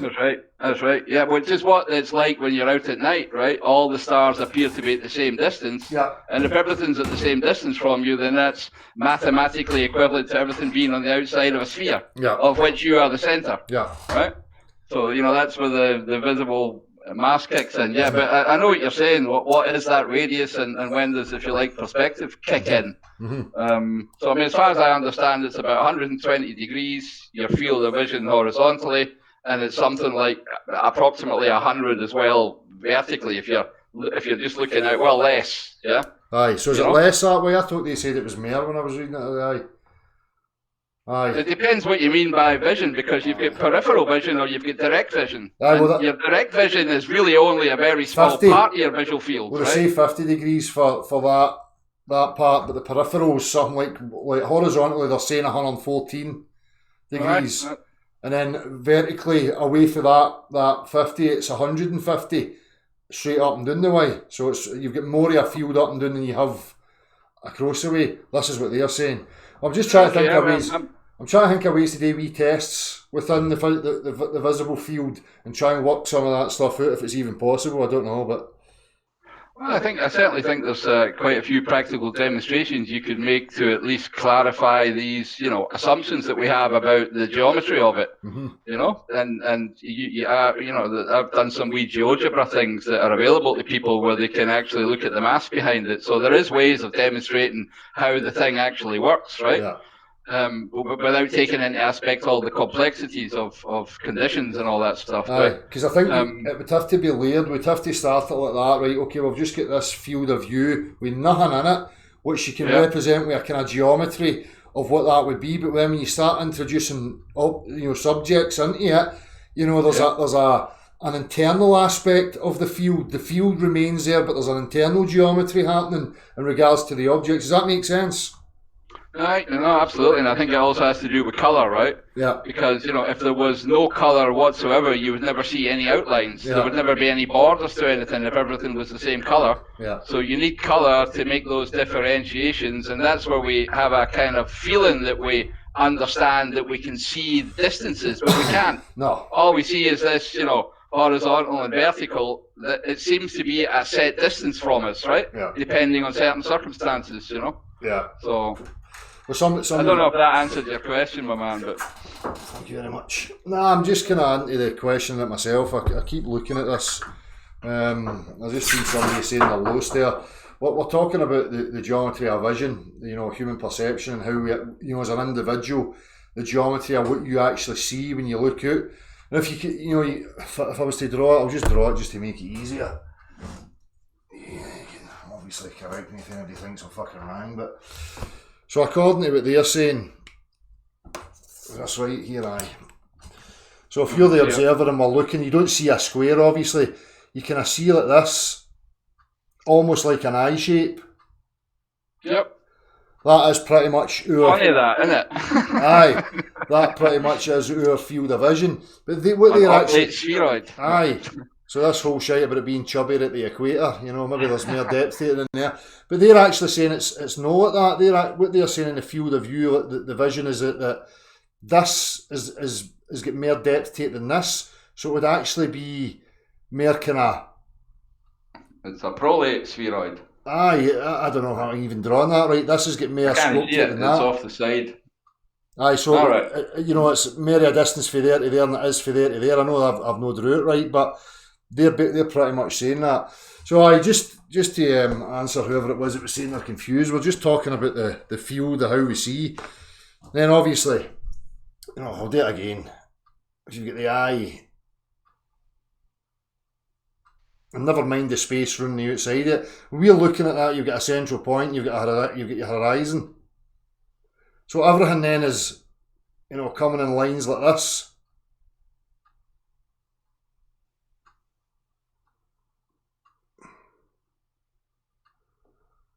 Something like that, anyway. Just so this person knows what we're talking about. So that's the kind of way we see everything. Yep. Just for that person that was asking what we're talking about. Right. But if you're at the centre of any sphere, then anything drawn on the surface of the sphere will appear to you to be a straight line. Yeah. Right. So you would see straight lines, which is why we see perspective in straight lines. Why they, you know. Yeah. Because if you're at the centre of a sphere, just imagine it yourself. If you're at the very centre and somebody draws something on the outside of a sphere and you're looking straight at that line from the centre, then all you're going to see is a straight line. Exactly. Right? Exactly. So what I was talking about is in this perimeter, this field, you know, if I'm looking out at this, there's things that ascend into this portion here and then start to look as if they descend. So what I'm asking is, how far out is it from the eye before that descending starts to happen again? Do you know what I mean? I know what you mean. And I think there's a difference also between the things that are below your eyes and the things that are above your eyes. Of course. Right? And the level of your eyes is the delimiter. That's the horizon, right? The horizontal, the Euclidean planar geometry part of it. And above you, it would seem to be spherical. So you have this dome feeling about things above you. Yeah. But if you look at planes in the sky, because you're the center of that sphere, of that dome, then you just see them moving in straight lines, right? Yeah. And they are moving in straight lines. Don't get me wrong, they're on a plane. But from terms of vision and the fact that you're inside your own eyeball, it's the material impression on your retina is on a curved surface, right? But you don't see it curved because you're at the center. The perceiver, the observer in you is at the center of that sphere. Do you know what I mean? And that's why you see straight lines. Yeah. That's it. Sorry, I don't know if I got off the point there, but I hope it answers the guy's question. Aye, I just think it needs to be revisited constantly because, you know, the questions have never been answered. We still don't know fully what's actually going on. So you know, I've got some wee tests I'm going to try and set up myself just to play about. You know, I've not got any you know, idea of where I'm going to arrive at. I just know I've got questions that I want to mess with and just try and formulate a better understanding of what's actually happening in the field of an individual perception, you know, and how things behave within that field. You know, try and work out distances, you know, how much things diminish and when that, you know, that limitation's reached before it will start to come back down the way again into that horizontal, you know. Yep. So I know what I mean. There's so many aspects. I mean, that's what we need to do is inquire into the human nature and the place we're supposed to be living in here. Where the fuck are we, right? Yeah. So these are the two inquiries that we need to do still. Aye. Or we have maybe done, and as you say, we've lost it, you know, or we've been robbed of it, you know. I don't know. Because anybody can try this, you know. You can stand at a runway so that you've got the plane in front of you and the plane's going to go away for you. Now you can watch that plane and you can definitely see, right, it's rising up in my field of view, but then it gets to a point where it starts to descend in the field of view. Do you know what I mean? You can see it going up and then it will start descending again. But it's obviously still climbing. Yeah. You know, and it's not going round a curve. So we know this. So it's got something to do with the visual field and how far that is before it starts that descent again. Apparent descent, I should say. Yeah. That's exactly the point. I think that, you know, as soon as people realise that if we've been told lies about so many things, Dales, right, but when they go out into reality and they see the way water behaves, then they know that the things can't stack up. And what that does is also opens then all these things where they've told us they had the answers. They're completely reopened to inquiry again, right? And that's what makes it also super exciting, right? Yeah. Because, you know, all these things obviously haven't been answered properly and they've been, you know, hidden from us, right? So, and it's everybody's responsibility to do it themselves at the end of the day. Exactly. You know? See, I'm even thinking just now about this whole 3 mile stuff. They talk about the horizon and wondering if maybe it's at 3 miles, something before it starts to look as if it appears to drop. Do you know what I mean? I know exactly. You're looking for the equation for beyond the imaginary curve. Aye, exactly. Yeah. Exactly. Aye, because that's the absurdity in people. If you show that to people as again, using that, you know, the plane's like this you know, but it's going straight away for you like this and it's going up. So do you think it stays like that and then goes round a curve still like that? I mean, that would be good. I've been in one, never felt that one. aye, exactly. So it's ought to be worked out in regards to your vision and in that field of view and what's actually fucking going on there, you know? Well, for me anyway. Maybe people have got the answers and I've no just know, I don't know yet, but I'm sure you would have known if there was an answer out there yet, but... No, it's to say that it's. I think there are a lot of variables to it, right? Yeah. As we discussed, you know, but yeah, I think there are general principles that can be understood and known, Aye. yeah, and applied. So, but I wonder if, you know, the variables that you're talking about, I wonder if I stood at that runway on any given day, you know, different sizes of planes, I've got the feeling that each one of them would get to the same point and then start that apparent descent in my field of view. Do you know what I mean? I think it would be pretty rigid. I don't know. I might be wrong. No, it could well be. I mean, you know, we know our limits. You know, one arc, the second of vision, right, is what you can see. So that's the kind of gap. You know, if you imagine a very, very small gap, that, you know, if it gets really small, we can't see into it anymore. So we can't discern anything, right? We can't see anything past it, or so. You know, and that also depends, though, I think, on the object you're looking at, how it's made up of, right? If it was a brick wall, you know, when do you stop seeing the bricks, right? Mm-hmm. Right, and when do you then stop seeing the wall? And that would also influence then when would it maybe start to come down? Do you know what I mean? I'm not answering your question. I'm just throwing up complications here. But as I say, I think there's quite a few variables in it. But one of them's the object, the conditions. I don't want to digress too much into that. I want to save it and I'll do some wee tests and just show some, you know, real world examples while I'm talking about it, so it's easier for people to understand what it is I'm trying to say, you know. No, absolutely, good idea. The more the better. Exactly. Good. That was all I really wanted to say. The replication crisis and the extraterrestrial imperative. We need to stop the kids getting brainwashed in that fashion. You know, you need to teach your own kids that is not, you know, factual, right, and that it's you can look it up in 5 minutes, right, and see that it's not factual. Exactly. So, you know, I just everybody should be waking up, making sure they're telling their friends, you know, and just get them to think for themselves instead of just spouting ideas, globe ideas. Yeah. Right. The cult of the mathematical sphere. You know? Yeah. Exactly. Anyway, that's it. I'm gonna knock off, Dale. No worries, mate. All right, bud. Thanks for the chat. Enjoyed it. Cheers for coming. See you, everybody. I'll catch up with you, get a better chat about that thing that I was talking about whenever you're about. You know? Absolutely, man. Anytime. No worries. See you shortly, man. Cheers.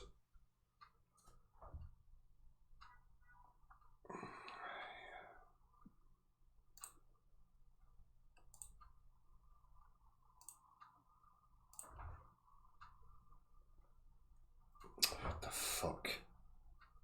What's going on here?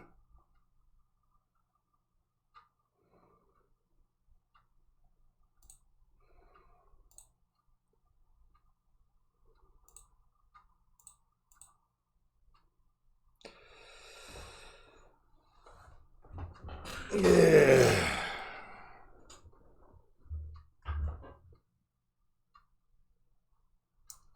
Well, there's a few ways she get helicopters. I'm going to show this, just using kind of real world examples, you know.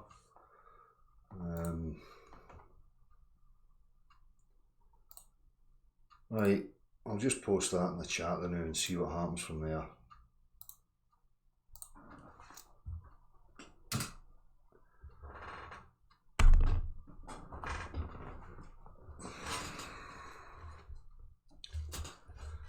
What are you doing, Rob Pan?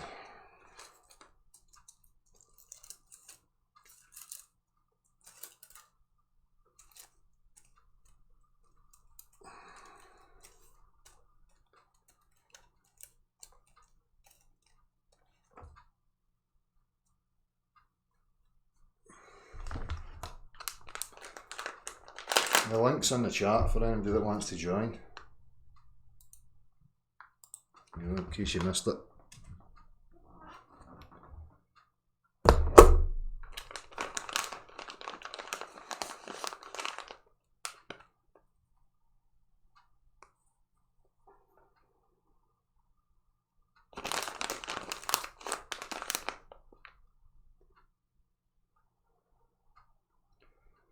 No,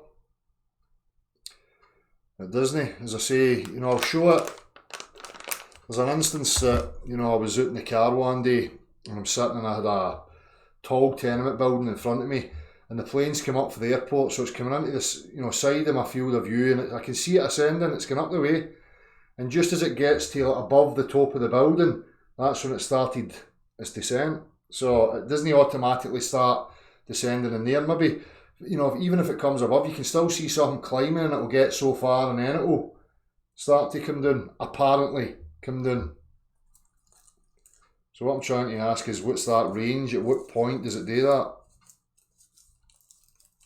How far into the field of view before that starts to happen? I can hear noises. You need to give me a wee second here. I don't know who it is.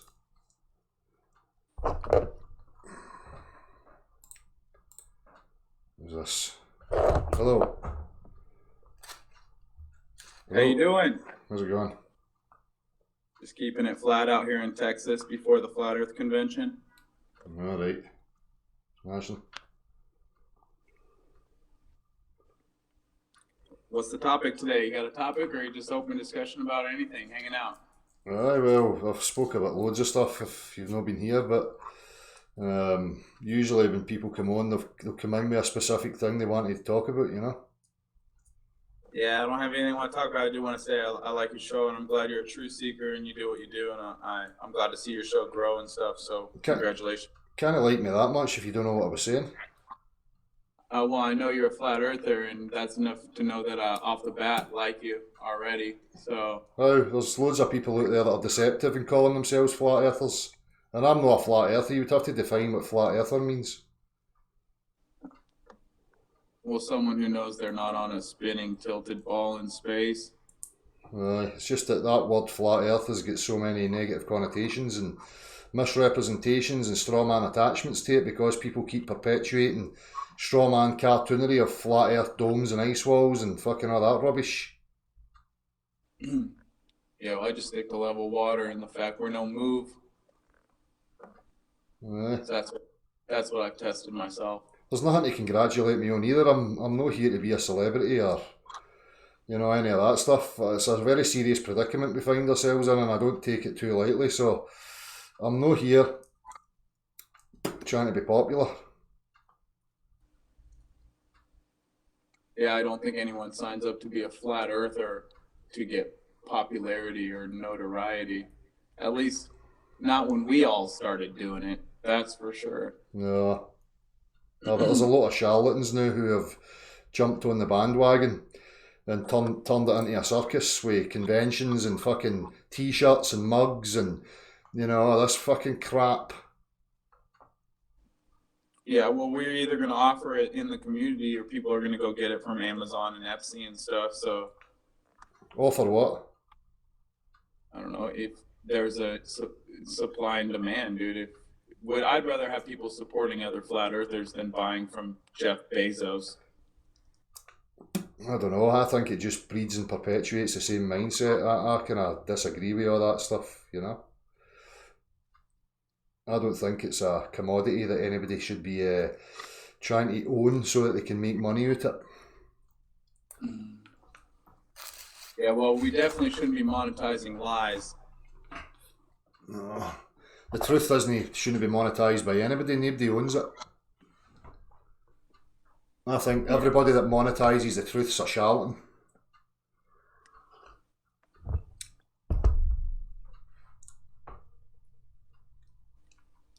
I think it's tough because you can't be a full-time truther and have a full-time job. How? What does a full-time truther mean? What do you mean by a full-time truther? I mean, if you spend all day running research groups with over 100,000 people and organizing meetups all over 50 states and traveling internationally to speak on the flat earth and doing interviews and debate daily, then... So you must view yourself as a bit of a messiah then, a saviour of the people? A messiah? What? You must view yourself as some sort of messiah. Not at all. Jesus is the Messiah. Well, what are you talking about then? Because it's not the truth. It's not your responsibility, is it? You've taken it upon your shoulders that you're some sort of messiah, that you know, that people should have a full-time job of being a truther. I can still manage the rest of my life and still invoke discussion with universities and different people and then come here for a couple of hours. I mean, I don't know. Yeah, well, when I came in the community, there wasn't a good group for people to go to get information, so I didn't think I was being a messiah by offering a platform for people to share their data and their views and talk about flat Earth information. So, not a messiah, more like a facilitator. Aye, well, I was the same. I had a group as well, but you know, people are people. All the Facebook groups was just a shit show as far as I was concerned. All it does is breed a dichotomy. There's no dichotomy. It's not a debate. It's singular. Objective reality single. So, I think when you do that, you just set up and facilitate an avenue of us against them, and it doesn't really help anything. It doesn't make anything any better. Yeah, well, I noticed a lot of that going on, which is why my group doesn't allow cursing or insults. Sound like... So it's about science. Sorry, hang on a wee second here. Soundly or whoever you are, turn your volume down.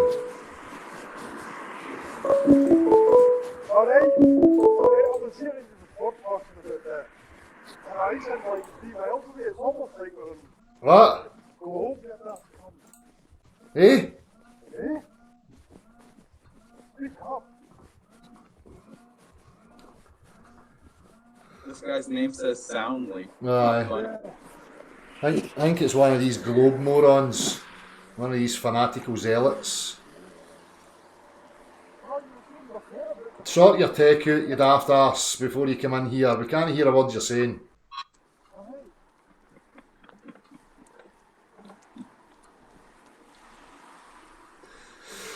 So aye, as I was saying, you know, I experienced these groups. I remember the Badger groups being set up Alright. on Facebook. Oh. Oh. Hello! Hello! Oh, I can hear you in the distance, I don't know what you're saying, eh? He's grunting like an animal. Nobody can hear you, you mong. Shut up. Alright. I was wondering why you were saying the horizon was 3 miles away at that time. Wait, Why you said that, you daft cunt? what? Eh? All we can hear is cunt. Don't wear it out. It'll get baggy. If you wear it out, it'll get baggy. It'll be no use to you. Why are you obsessed with me, man? Anywho, I'm going to shut this one down and start another one because I can't bother listening to that clown. You can. Oh, come on, man. I didn't feel like that.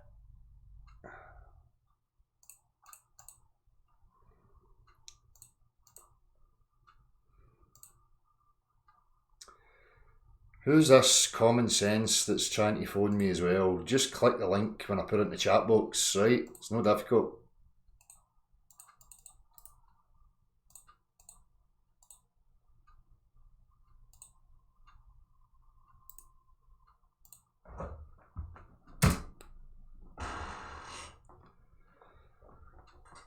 Joey Rocha wants to slap me or something, apparently. Fucking idiot. Tell you what, buy me a fucking flight, me, the missus, the Doug and the 2 kids to Barbados or whatever the fuck you are, and I'll come there and you can try and slap me. You get the money, get me over there and you can try and slap me to your heart's content.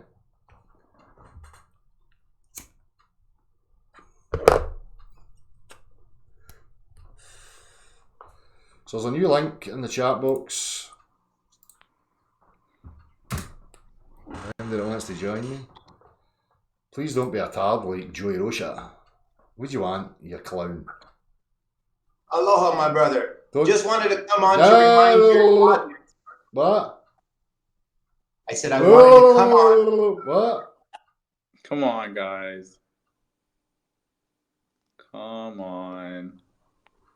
Oh, Nathan's the moderator. He's the superior. He's a man. He's a grown up. He's going to stop all the tittle tattle. Yeah. Why are you speaking over him? You just welcomed him to the channel. Because he's a wanker. Listen, Nathan, maybe you don't understand, but Joey Rocha is an absolute buffer. Joey Rocha comes here continually, spewing nonsense and trying to antagonise me, making all sorts of rubbish up, posting idiotic crap in my chat box. He's a clown. I've no time for him. Go away, put some clothes on. Ta-ta. Bye, Joey. Get me a plane ticket and you can try and slap me, if you like. Who's talking about slapping? You're the only person talking about slapping. I'm talking about flat Earth. I'm talking about the moon landing being fake, brother. So you didn't quit your nonsense already. Let's just talk. So you didn't. Hang on, Joey. So you didn't put a comment on under one of my videos saying you want to slap me? Is that what you're saying? I don't know, Del. I don't pay attention to nonsense. There's all kinds of comments that are made. Just I pay attention to the fact that the Earth is flat. I pay attention to the fact that we never went to the moon. I pay attention to 9/11 as a controlled demolition, brother. I don't get into drama. That's the problem in this community. We got to work on what is the problem, who's perpetuating it. The worldwide governments. Joey, you were in the chat saying coward dev. So yeah. So if you're gonna say all you do is promote stuff and don't do the drama, then don't do the drama. What am I doing right now, Nathan? Well, I'm just saying before you got on. Okay, let's stay present. Let's stay present. There's people who accuse you, Nathan Thompson, of doing stuff to your dog, etc., etc. Shush. Shut up. Listen. Shush. Let's just take it a wee bit at a time. Joey Rocha, 2 days ago, I'd love to slap Dale on his crybaby face. Yeah, you know why I made that comment? Because you say that heroes in the community like Patricia Steer, myself, many others that were government agents, that were shills, that were hurting the community. Considered coward. Excuse me, fucktard. You better go and pull up and give me the specifics of where I ever said any of that. You complete and utter lying little prick. Go and get the exact time and date where I actually said that. You complete and utter liar. Hey, Del, I will, and I'll slap you in your face because you're a little bitch. Shut up, you wee fanny. I'll stick my cock right down your gub. You. Fucking wee I'd idiot. slap you around in real life, and You'll be the best ride you've ever had, you clown. You know I'd slap you off. Around. Look at you ain't nothing, brother. You look like a fucking junk ball. Get off the crack. Stop smoking crack, you maniac. Bye. I don't want you junky bastards hanging about my chat box and coming in here and annoying me. Go away. Stop telling lies.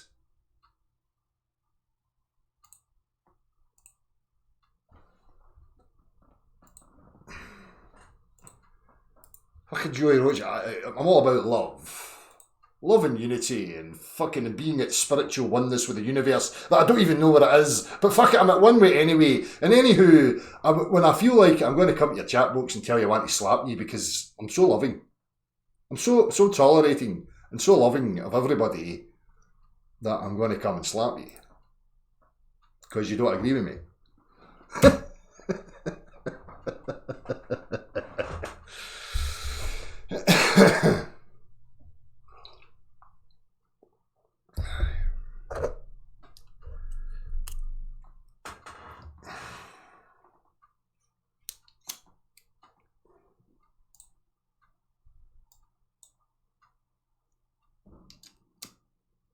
So there's a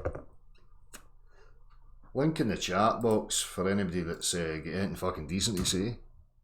If you're Joey Rochas and the likes, you need not bother your ass. I've not got time for you.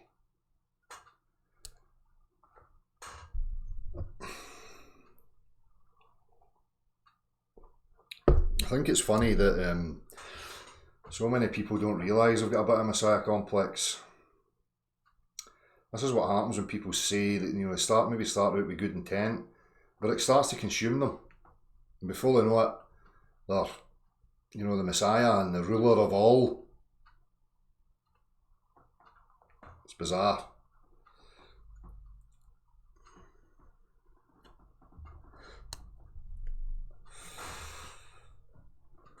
Thank you, Thomas.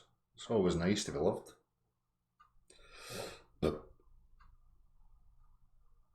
Simon Dan is a wee shite bag. Simon Dan, none of them clowns will come near me. They just make hit piece videos and talk rubbish with their pseudoscience and their sophistry.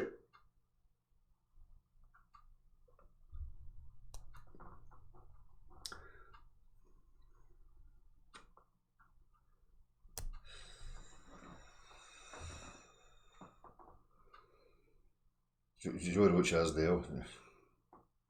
There can be only one. Get me the plane ticket and we'll sort it out. There can be only one.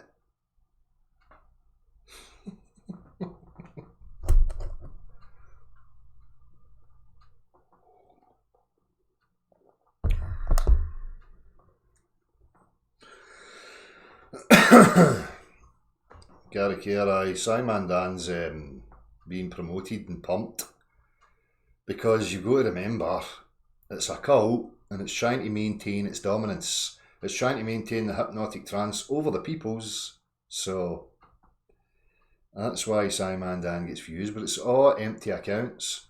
Nobody's interested in Simon Dan. They've just got gimmicks, they just say the same shite. Oh, the moon and the stars, isn't it? Ho ho ho! Says Waters always like, whoa ho ho ho, what a retard. Ho, ho, ho. Waters bent. The reason I know it's bent is because the moon's round. That's the level of Simon Plamp.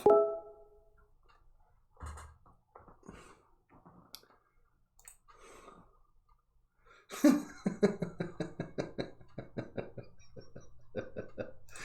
need to show that, Bill. That's a good one, I like that.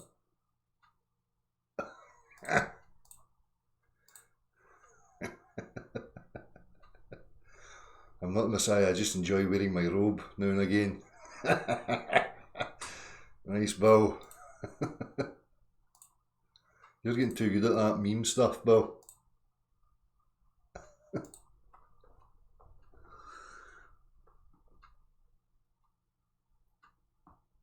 think you need the Beyond Belief sniffs my bum.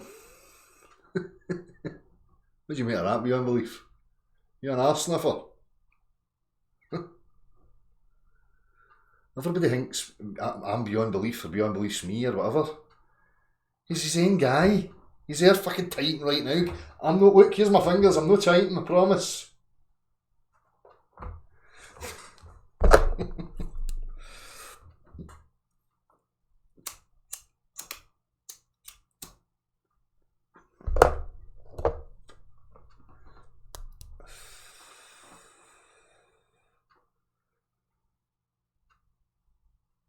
AB, how do in our life everything comes to an end, we get older, everything have expiration date. Do you think this reality is the same? One day it will end. Well, I don't know. I don't know what's sustaining it. Is it an infinite, eternal source of power? Well, again, as I was talking about earlier, whatever gave rise to this has to be something like that, doesn't it? So,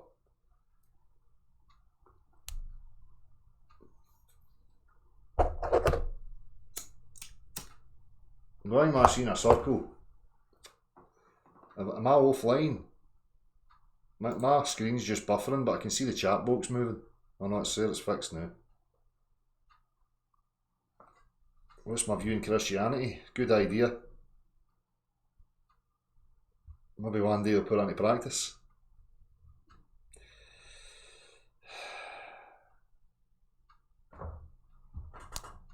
Dale's an atheist? No.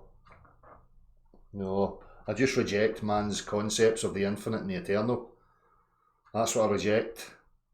Man's idiotic notions of their imagination.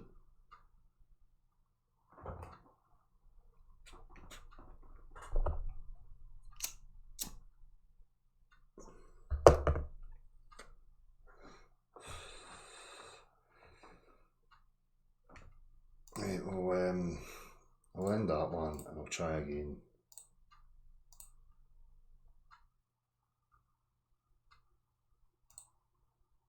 If you get something you want to say to me, and you think you've got something relevant, you want to call me a crayon muncher or whatever, then you need to give specifics. Just bumping your gums is no good enough. We can all just call each other names. I could sit here and call you names all night. I'm pretty sure I'd have more names to call you than you've got to call me. But that's no good. I like specifics.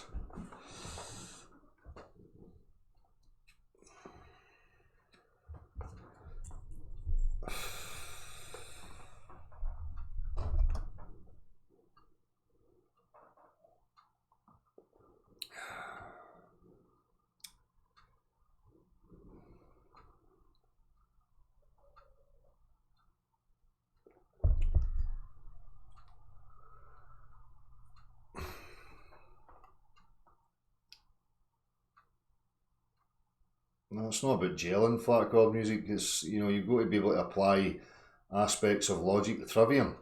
Look at the walk of people that RV and these people and their dishonesty and the irrationality and the bullshit that they spew. Well, guys like RV are agents of propaganda, fearmongers. They go out there misrepresenting people. They're not honest. They're not decent. If you're an honest, straight up person, you can articulate yourself, I've got no issue with you. So,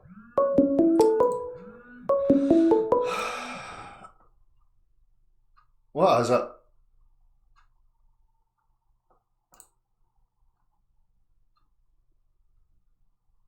Rang me, common sense rang me as soon as I answered it, fucking ran away. There's an existing hangout, an existing one. You can just click the link and put it in the chat box for you right now again. Stop being lazy. There you go. Click to click.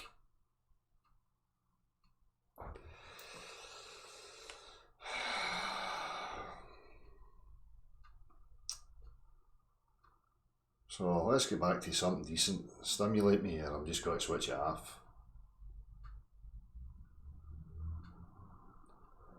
And upon.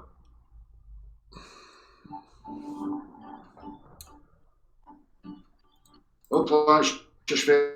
Everyone I see up the sky's a circle, therefore I live on a circle. Totally illogical, idiotic, drivel. This is what they're teaching your children. Who's playing that?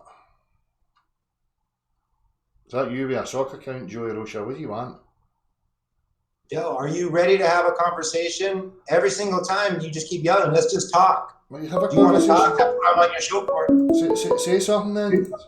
Okay, I want to talk about unity in the community. I believe that if all of us that are flat earthers that do videos just like how you do, if we can all join together and start to get a lot more noise heard, that we can win and spread this truth movement much, much faster. What do you think about that, Del? So this is where you start obfuscating and running away. So define what you mean by unity. Lay out the specifics of what it is you... Here's the Joey, specifics.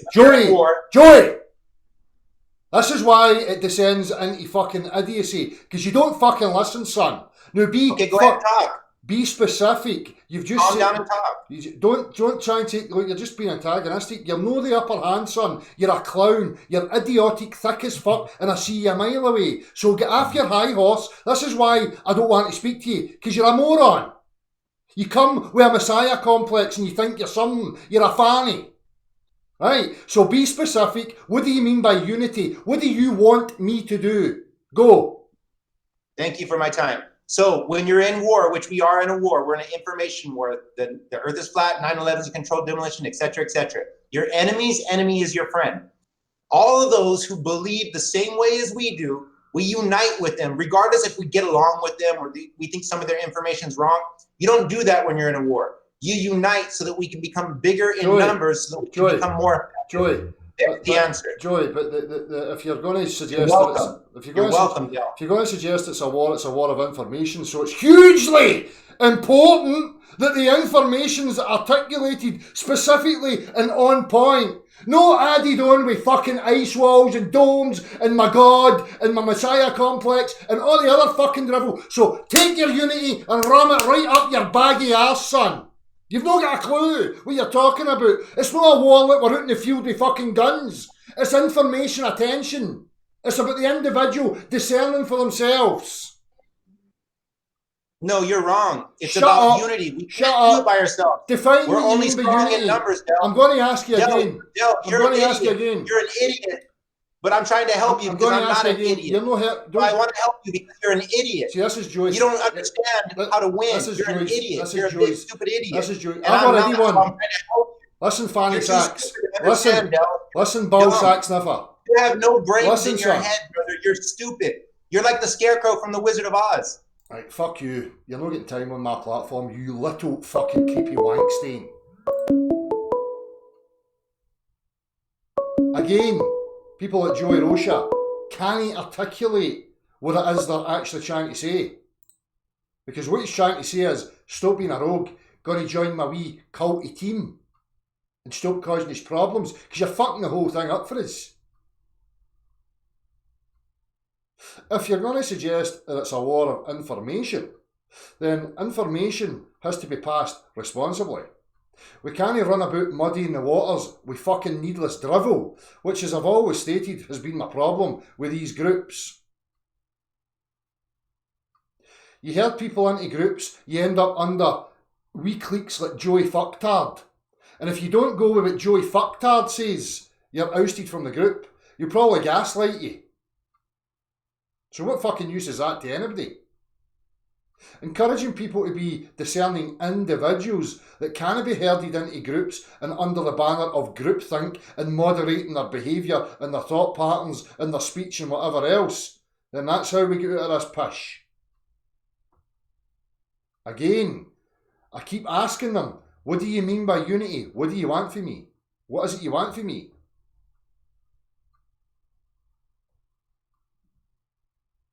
But they don't have any. And then they use subtleties, like try to undermine you by telling you, oh, calm down, you're this or you're that, I'm the father figure, I'm the upper hand. You're just a moron.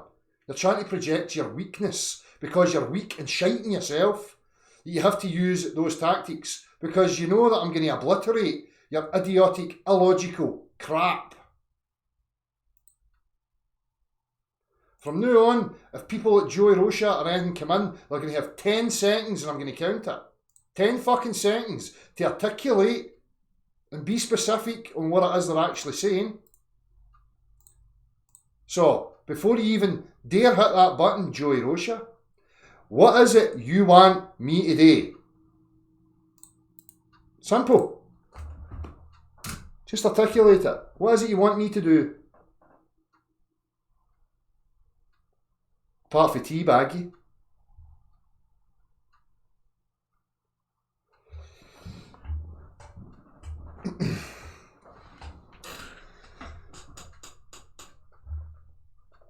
I've got a crush on you, son. That's how you keep coming here. Because it's me that's coming to you.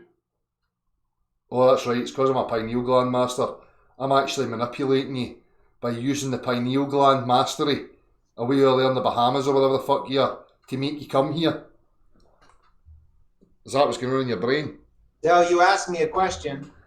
You said, what is it specifically that I want you to do? So let me tell you.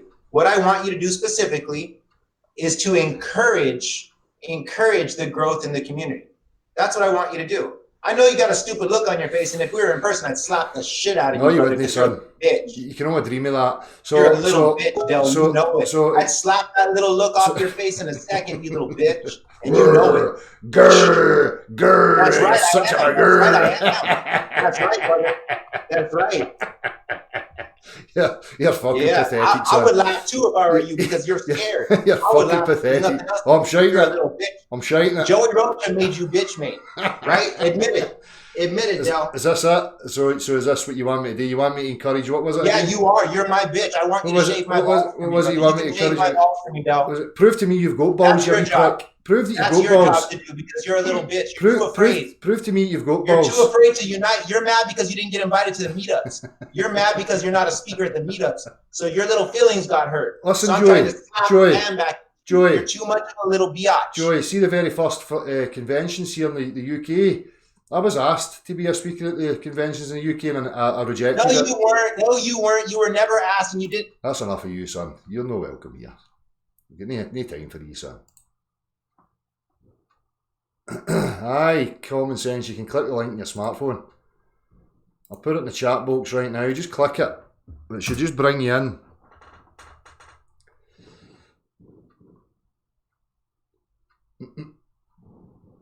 Aye, so conventions and all that stuff. I mean, you know, again, these people are free to go and do whatever they like. I'm just going to continually disagree with it because it's, you know, it breeds the wrong thing as far as I'm concerned. So I spoke about before the advertising campaign's well and truly done.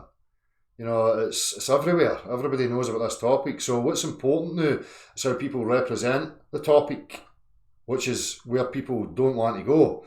And that makes me suspicious of them because they ignore it and they continually invoke needless stuff and drag people into false dichotomies with muddied information and bullshit that they don't need to put their attention to. So that's the real truth of the matter. That's no divisive.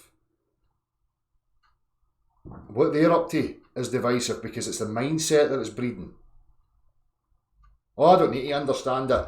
I don't need to understand the topic that I'm supposed to be discerning for myself, because I just need to go to this convention and these people up here, they're going to speak for me, and then the rest of the world are going to see these people who I'm letting represent me, and then the rest of the world can make their mind up from that or some shite. Just like politicians.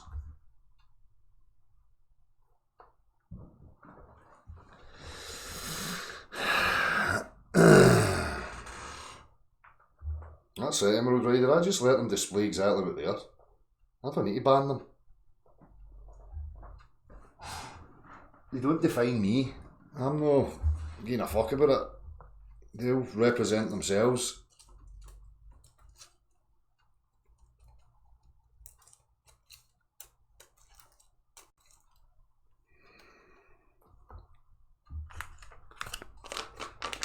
See, what these cunts are doing, to use an analogy, is that we've got a sport that's been invented. It's called football.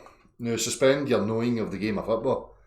So there's an advertising campaign that goes on, and now everybody's aware of this term, football. All right, everybody's talking about this football thing. What's going on? And then you get morons that are creating football conventions, and you go to it. They're going, oh yes, the football is actually square shaped, and what you do is you pull your pants down and you grab the square shaped football with your arse cheeks. And then what you've got to do is run backwards with the square-shaped object squeezed into your arse cheeks, and then you need to throw it over the crossbar. That's what these cunts are up to.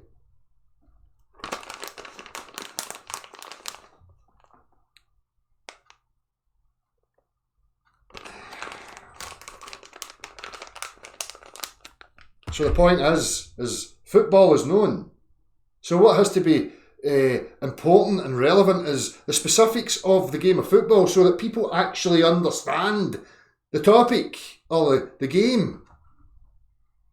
So that when they see people saying it's a square and you need to grab it with your arse cheeks, they've got the ability to go, that's bullshit. But they're never going to get there as long as you've got people like that running about making groups.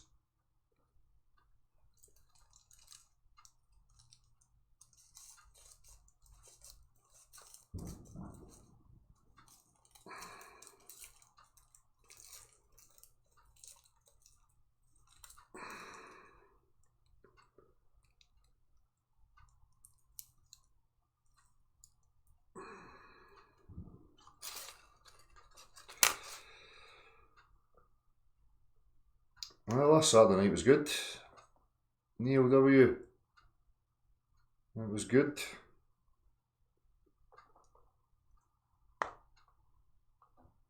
I think that's a problem, Emerald Rider. Because they all want to be... This is the thing. For fuck's sake, man.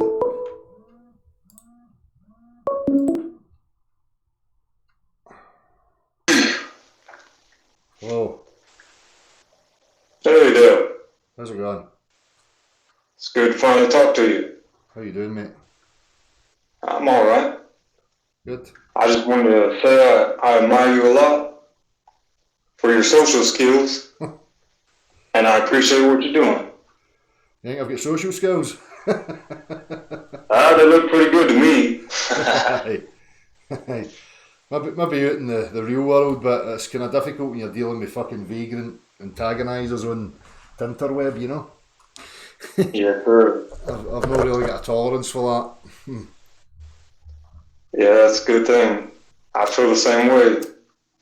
Like that last guy, he wouldn't talk to you that way in person, so obviously he's a coward. Exactly. But I did have one question for you. Like, at what point do you feel that it's comfortable to move on from looking at the what and to looking at the why? Sorry, the why of what? What do you mean? The why, the purpose of the world and why we're here. Look, I think about that all the time. I talk about it quite a lot as well, you know? Yeah, I hear snippets every now and then, and I enjoy them. What do you think then? I guess. I take it you've got a view. Of course, I'm just a normal thinker, I guess. Seems like everyone has their own idea. So what's yours? What's yours then? I think it's pretty simple in my eyes, but to me, we're just here to grow up into the higher state of consciousness. And what do you think that is? What do you think the higher state of consciousness would be? Just being able to balance the extremes of existence. See, I think the problem is that we already had it as children, and that the problem is that we become removed from it. I don't think that, you know, you're here for life to reach or achieve a certain level of consciousness. I think these circumstances have taken us away from the ideal state of consciousness, for me anyway. And that ideal state of consciousness would be just to live in the moment, to be expressive, to be free-flowing, to be creative, to be destructive, to be any of the spectrum. But what we have is regimental, rigid structures that don't allow a free-flow expression, and it stops the equilibrium from being found within us as a species. So I don't think there's something to attain.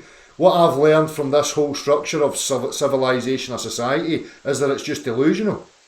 That's what I've learned from it. There's nothing else for me to take away from it. Sure, I can learn the behaviours of people. I can learn, you know, the antics that people get up to. There's certain aspects like that I can learn. But in regards to my consciousness, I don't think it achieves anything greater. Well, I guess that's where we differ. Cool. I feel that right now we're here to grow and spread roots like a seed. Yeah. And then from there we sprout out into the greater consciousness. And what's the greater consciousness? So if you as an individual then, how would you envision your consciousness growing? What would be the ultimate attainment? Well, it's like how people envision heaven, and how I said before, consciousness, the higher consciousness is able to balance the extremes. It's harmony in between. But I watch my children, they can balance the extremes. And the difference with my children is that they don't overanalyze anything. They just go from one extreme to the other quite easily. But they have to learn how to continue on with that as they grow and struggle. It's not easy to, I guess, be childish. But that's it. But what I'm getting from what you're saying is that this structure that we call civilization, the experiences that you and I have had, been born into this structure, that's somehow a lesson that's going to transcend this life. Is that what you mean? Yes, in a way. But then again, that's where I've got a problem, because if we're part of something that's infinite and eternal, some ultimate being, right? Then that's already been actuated, that's already been achieved. So what is it in this experience that you think you can transcend that would then change some aspect of that infinite, that eternal? It's not really to change it, it's just to be a part of it, to continue the cycle. But you're lower consciousness into higher consciousness. But you're already a part of it. The cycle of life. I'm at the lower state. I'm trying to achieve the higher state. But that's what I'm saying. What I try to get, because a lot of this comes from the New Age stuff, and they talk about this higher state of consciousness stuff, and I can't get a definition on what it actually means. So what do they mean? Like a higher state, the highest state of consciousness is that you know everything there is to possibly know. I mean, what does it mean? Just a higher state of being, existing in an environment that you have reached a level that you can exist in. I don't really know how to explain it. See, that's all a bit vague, isn't it? It's like when people talk about these things, they're talking about a metaphysical realm. They're talking about a metaphysical being, and trying to make a picture of what that would be. But it's like, well, for me, just listen, my postulation, we're in this, this pod, you can say that's gives the illusion or the appearance of being separate from the infinite and the eternal, right? And we're in here and we're having this experience, but the experience is only an experience of discovery of the potentials and the things that already exist. There's nothing that we can do in this experience that can transcend it and somehow change that that infinite and eternal state. Because if it's infinite and it's eternal, then it can't be changed or altered. There's nothing that you can do within this pod of experience that could possibly add or take anything away from that. So for me, it makes sense that you're just an experiencer, and you know, maybe there's a caste system, you're a soul, you're an awareness, and you just move through different processes of experience. But each experience never transcends the actual experience. Does that make sense? Yeah, I hear what you're saying, but it's not really to transcend anything. It's just to continue the cycle. Like, I feel it is a tutorial, and you can reach a high level, but there's only so far you can go. So it's limited then. So you're saying that we've got limitations. If there's Yeah, there's a balance to everything. There's an equilibrium, a harmony in between. but you don't really need to attain all knowledge, but you need to have enough knowledge to know what's going on and to exist with others around you. That's what I'm trying to share. My knowledge and my experiences is that everything that this world offers, the stimulus, the experiences, they'll know who I am. So the knowledge that I gain from that is that I'm not a part of this physical.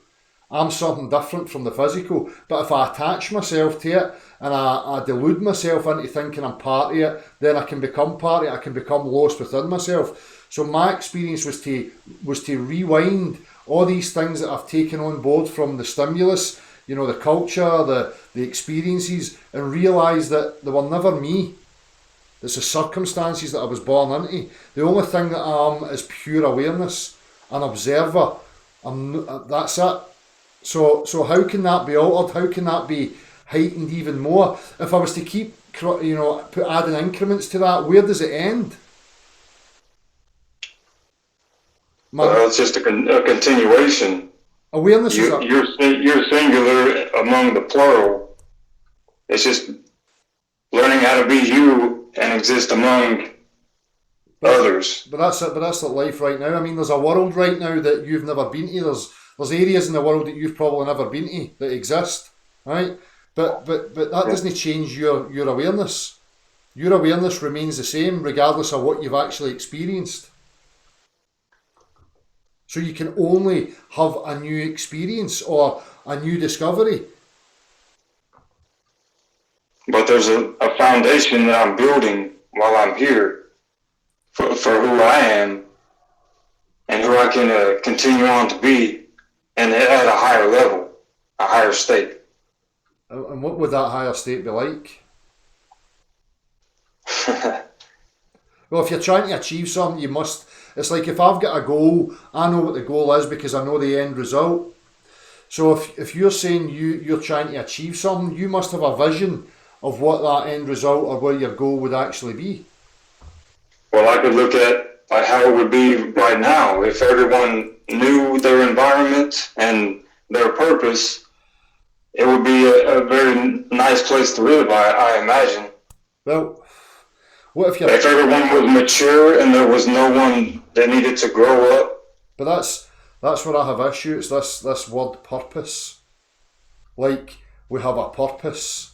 So what? People have roles. There's male, female. There's roles, so there is purpose as well. Like the physicality, yep. There's a definite physical role, like the body, the chemicals, the hormones that has its drive, that has a necessity to keep replicating, yada yada. But as a conscious being, I'm talking about the metaphysical being in here right now. You know, it's like, well, I'm already here, but purpose would mean that there's a transcendental meaning to my experience here, other than just having the experience. Do you know what I mean? It's like if you go to the fairground, right? You go to the fairground and you go there for the experience. That's the purpose, just to have the experience. But when you go to the fairground, you go to the fairground to have the experience. It doesn't transcend the experience. I think this is where people get the problem. They're trying to attach purpose to the experience. But when I go to the library, I go there to grow. when I go to the gym, I go to there to grow my body. Yep. If I attach purpose to it, then it has it. I have the magic within me to Well, create the purpose. because in the two scenarios, going to the gym, you've got a purpose. You've created a purpose for yourself. You created the purpose. It's not an objective purpose. But I had to grow up within this world to be able to create a healthy purpose and to have a healthy view of what my purpose is. But that's it. That's you as an individual. You're setting out purpose for your experience. So you're saying, right, well, I want to get to the gym because the purpose being because I feel as if I'm thin, I want to get bigger. There's a purpose. You're creating these scenarios, but I'm talking about life as a whole.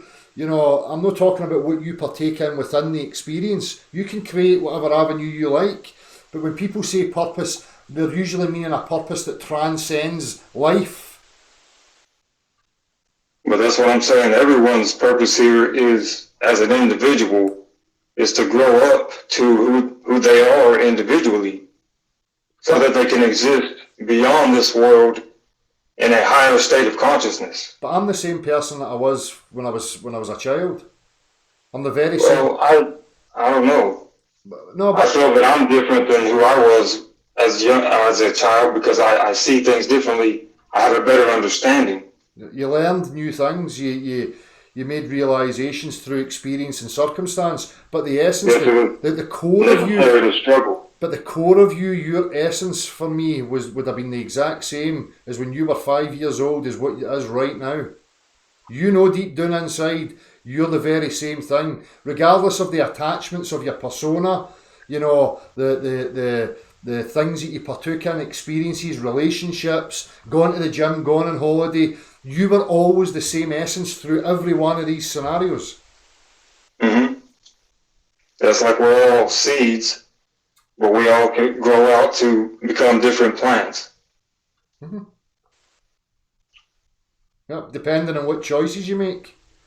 But again, that doesn't give me any other clarification to adapting consciousness. So if I'm here and I'm in this experience of life, right, and what you're saying is that we're making these learnings and you become learned at the experiences and the circumstances. Now, what I've learned about the experiences and the circumstances are relevant to this life. So what relevance would these experiences and these learnings have when I leave this life? Is it going to be the same? Is it a continuation? Is it another world of people and societies and cultures? I mean... Well, the way it was before the Matrix, I would say, the modern civilization and technology, how the Native Americans lived, they just existed in harmony with nature. They didn't need to conquer anyone, I guess. Well, these different cultures, they just, found a method that suited them. I don't think, and this is the thing, whether it was the ancient Indians or the ancient whatevers, just because they lived a particular practice doesn't mean to say that it was objectively the way to live, because they just found a way of living that suited them for whatever circumstance and reason they found themselves in at that time. Yeah, I'm not saying that they had the best way, but they did find a way that was in harmony with things and wasn't destructive as they are now. But I think inside of the earth, it was created, it's a construct, yeah, envisioned with the elements within to create with a purpose, to create lower consciousness, to create conditions for lower consciousness to grow. So, I mean, do you not agree that it's a construct? Of course I agree that it's a construct, but this is where I have difficulty with is this. So we'll take a scenario then, do you believe that you're a soul? That you have a soul? I feel that I have consciousness. So where did that come from then? It's part of a greater consciousness that existed before I was aware. So So this greater consciousness has fragmented itself into different pockets of smaller consciousness, and then has to make an elaborate scheme so that these small pockets of consciousness can reconnect with it by learning through a process of life experience. Is that what you mean? No, I think the analogy of a tree giving off seeds from itself to create a forest. Mm-hmm. It's just creating more of itself to create a forest, an environment that it can exist in. But I don't understand that. I don't get the reasoning behind that, because again, it's like if we're part of something infinite, eternal, yada yada yada.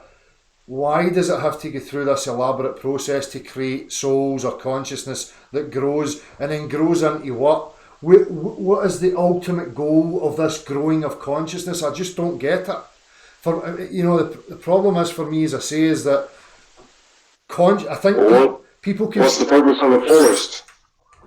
Well, I don't know. That you're asking me the purpose of the world then. Well, you can see that a forest creates an environment around it for things to grow and live. Yeah, but that's in a finite situation.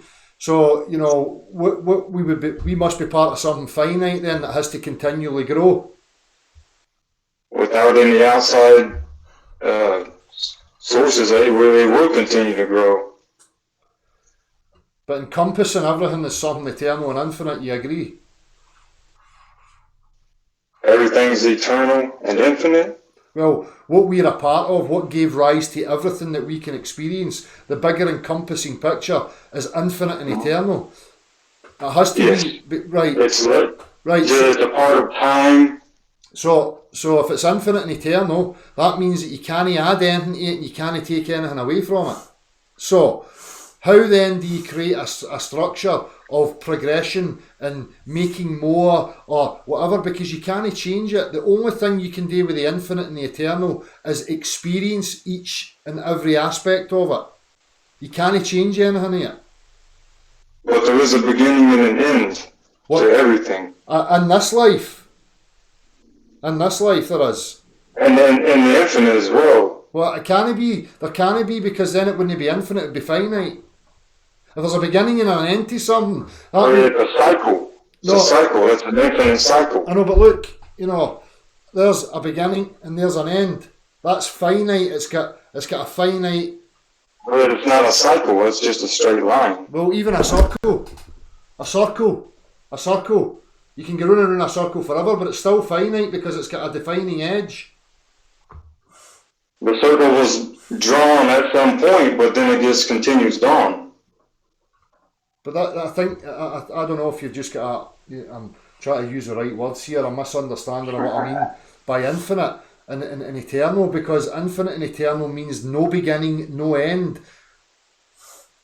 Which means there's nothing that can be added and nothing that can be taken away. Because if you... Well, then how can the cycle begin if there was no beginning? Because we're in a pod. Within the eternal and the infinite, we're in a pod that gives the illusion of separation. And we're in this pod experiencing a finite existence. But what gives rise to it all and encompasses it is the infinite and the eternal. So you think in this pod that the eternal and the infinite gave rise to, you can have an experience in here that somehow adds or takes something away from that infinite and eternal that encompasses it. Not that adds or takes away, just continues on like a forest, a tree spreading out further and further from the forest. That's what I'm saying. If I look at myself and all I'm is this wee awareness, this watcher, an onlooker, an experiencer, the only thing I can ever do is experience or discover something that's already there, a potential, or whatever. I can't create anything new. The tree doesn't need to create anything new, it just exists. Mm-hmm. Exactly. But it had to start out as a seed and then grow to be a tree. Mm-hmm. Not all seeds grow, they just die in the ground. That's a physicality, but we're talking about a metaphysical entity like a consciousness. But that's a lot of what the world is. It's a physical example of the subjective. the metaphysical. Yeah, but that's a separation because you've got a physicality, a definite physicality. But what we started talking about was consciousness. So consciousness is metaphysical, it's no physical. But there's always going to be that separation of me and everyone else. Yeah, so the body can grow, the body experiences a finite existence, it has a beginning and it has an end. Right? But you're this observer within. Right? So getting back to the point, the observer within, how does it change? What does it grow into? What does it adapt into? While it's within the world, or after death existing outside of the world? See, that's the point. This is what I'm trying to clarify. That it's like we're talking about life and we're experiencing life right now, and people have these ideas, right, that talking about consciousness, that it grows and it adapts so that when you die, it somehow leaves here and it moves into this other spatial realm or whatever, and it keeps evolving and growing. And I mean, I don't understand that because... Well, why does it not? That's how everything works in the world. It starts out small and it grows larger. That's an example of how things are. But did your awareness... That's reality. But did your awareness ever grow or change? Of course it has. My awareness has grown greatly since I was younger. It's not... I know more things. I understand more things. Your awareness made more discoveries. But your awareness never changed. It was always at the same level. But you just make other discoveries and you have different experiences.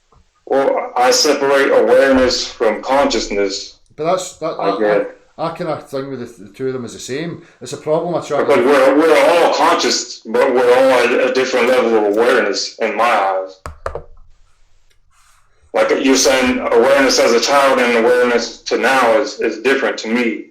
I'm still conscious. I was conscious the whole time, but my awareness has increased. See, it's a problem with these words of consciousness. If I talk about myself, if I really focus in on what I actually am, right, I'm just an observer. Now, what can happen is that through the body and the stimuli, I can experience things, or I say I'm experiencing like pain, pleasure, a thrill, or whatever. But these things are happening to the physical. The metaphysical aspect of me is only observing these things happening. I'm telling myself, the person, the ego that's being created is saying, making statements like, I experienced this happened to me, that happened to me. But when I really narrow it down, I'm not the person, I'm not the ego, I was just a wee pocket of me watching it happen, and I can attach myself into any avenue of it, and I can become it. Yes, I agree. You aren't your body, you're not the vehicle you're driving. You're just the driver. The same goes for me and everyone else. Right. I'm not this body. I'm this driver inside of this body. And when this body passes away, I'm going to drive on. Right, as the very same observer that you were when you were 5 years old. Well, why would my awareness from now go back to what it was? So that's what I'm saying. So do you think you're going to carry memory? And do you think your experiences are... Yeah, those are my roots spreading out to who I am, my singular person, my singular consciousness. But those roots are the experiences you've experienced in here. Your roots are something that transcend this. So you were there before you came here. Well, my roots are just a metaphysical idea of when I'm here. And they're my foundation for when I move on to the spirit realm, to the higher state of consciousness. I can grow from what I've learned here and from what I've experienced. So that's what I'm saying then. So you think that it's like just being a human again when you move on, and there's communities and people and scenarios and circumstances?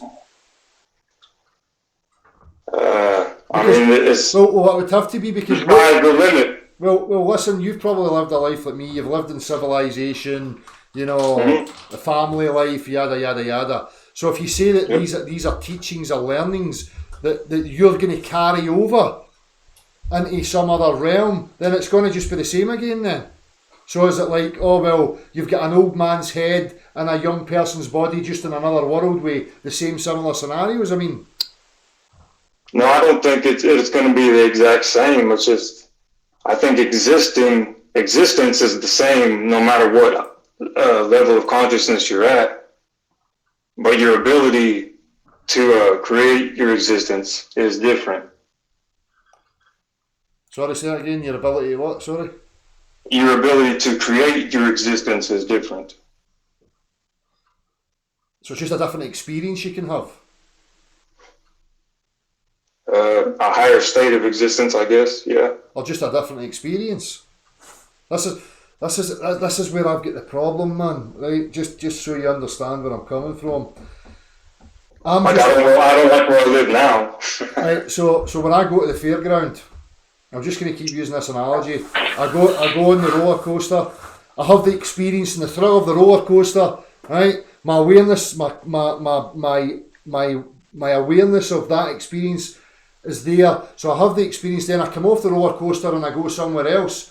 The roller coaster experience doesn't transcend into the next experience. What the common factor is in any of the experiences is that I was the very same observer in each occasion. So when there's nothing really, I guess, of substance to learn from riding on a roller coaster. I'm just using other than the physical properties of it. Well, what's the substance that's to learn from anything else then? What does a child have to learn? What does my child? I had to learn how to be a construction worker to, figure things out and visualize. And you just have to learn how to balance between the extremes of existence and reality.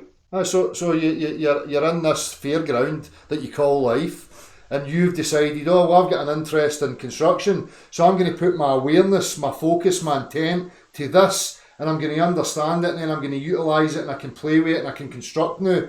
Right, that's fine. But that's it. How does that transcend that experience? What transcends it? Nothing. The thing is that you had the awareness, your consciousness, and you directed it to wherever you wanted it to go. But it increases who I am and my experience. I hear within this experience. Yeah, exactly. And then whenever this body is planted, when my seed is planted, then I can grow into a higher state. What is the higher state then? What people call heaven. Just a higher state of existence. See, this is the thing. You know, as a construction worker, okay, right, I know I'm going to build this tower. I've got a set goal. I know what I'm trying to achieve. I'm going to build the tower, and the tower's going to have this dimensions to it, and that's what's going to happen. Now, when I ask you that question, what is this vision of higher consciousness? You don't know, because it's just a fanciful idea that doesn't have any real substance to it. Of course, it's subjective. You have to visualize it at some point on your own and illustrate it for yourself. So I'm trying to understand you as your subjectivity. What is this vision that you think that when you leave here you go to this place of heaven or whatever it is? How do you envision it to be? Just to create whatever I desire and exist among others that have the same ability. Like the world is the seed, we're in the lower realm, and we have the possibility to grow from here into the higher realm, the more open, reality, the greater reality. So this next level of the other realm then, does it have different physicality? Does it have different physical laws? I would say the same applies. I don't see why it would differ. So it would be like you've got a physical body and you have to breathe and... Well, not in that way, but just how things work, how we interact with each other and things interact in reality. But no, I don't think we'll have physical bodies if you can create, and you're just a driver, you can create a body if you want or not. You can envision whatever you like. So do you think the lesson here then is to understand and control your own will and your own desire so that you can direct it responsibly then? Because if you're in the physical realm, then if you move on to this next realm that's no physical and it's got different kind of laws and different things, what use is this experience to you then? Well, that's what I'm saying. It's probably not much different than now. It's just at a greater level where you can direct it and others direct it in a more positive and a harmonious way, So which we don't do here. So what happens to but what happens here is you've got different people with different subjectivity that pursue their own subjective desires and they form wee groups here. So you think that when we move on, that's the same then? It's just like another world with different wee groups of people pursuing common interests? I think you'll just gravitate towards what you are and who you've grown into be, or move towards. But what you've grown into be right now is who you are, your physicality and your state right now is being moulded through circumstance. What I'm saying to you is what I'm saying. Others' experiences, I can see the interactions of others and how it interacts with who I am, and I can grow from that. Mm-hmm. But for me, the common thread through the whole process was that you were the very same essence. The essence that you were when you were 5 years old is the exact same as what you are right now. I agree. So there you are. Then that state never changes. For me, see, it's like when you're dreaming. See, when you dream, right? When you dream, the commonality between being awake and the real world and dreaming is that you're just an observer. You observe the very same when you're in a dream state as you do when you're in a waking state. But when you're in a dream state, you don't carry in there your personality and the learned person through circumstances that you are right now into the dream state. Yeah, the dreams are questionable to me. That just seems like a down state, a standby state. I'm not really sure about that. But I started out very small in this physical realm as just a sperm and an egg. And now I've grown into a human as I am now. Oh. And I don't see that as being any different in the metaphysical realm. But in the metaphysical realm, that's where I've got the problem, because in the metaphysical realm, you came from something infinite and eternal, and then you're going to get back to that infinite and eternal. There's nothing that you done in the physical realm that's going to transcend into that state, because if it was, then what you're going back to is not something infinite and eternal, it's something finite. But it's not to transcend it, it's just to continue it. Aye. The trees have to continue to spread seeds so that the forest continues to grow, because the adverse environment reduces the number. But this is the problem, because you can only ever be the experiencer or the observer, because if you could grow somehow, it would mean that what you're a part is finite, right?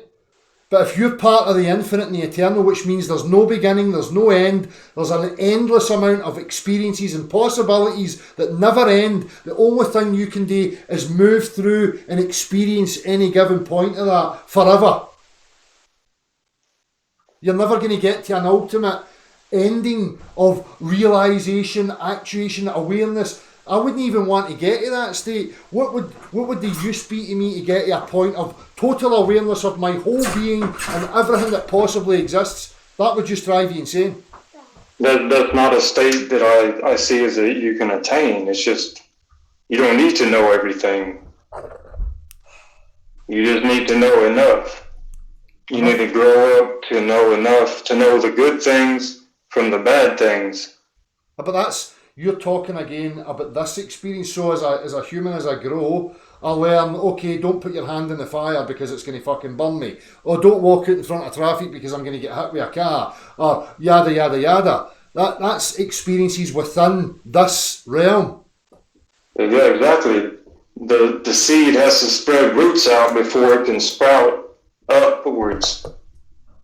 My experiences here are necessary for me to exist and spread out into the greater consciousness, the greater reality. And what's that then?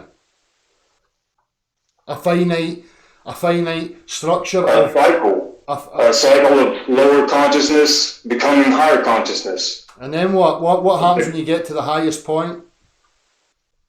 There's not really, I don't know. That's up to speculation. I can't really say. But that's what I'm saying. Look, right here again. Look, you've got this. Why do you, Look. like I said, you don't need to know everything. You just need to know enough.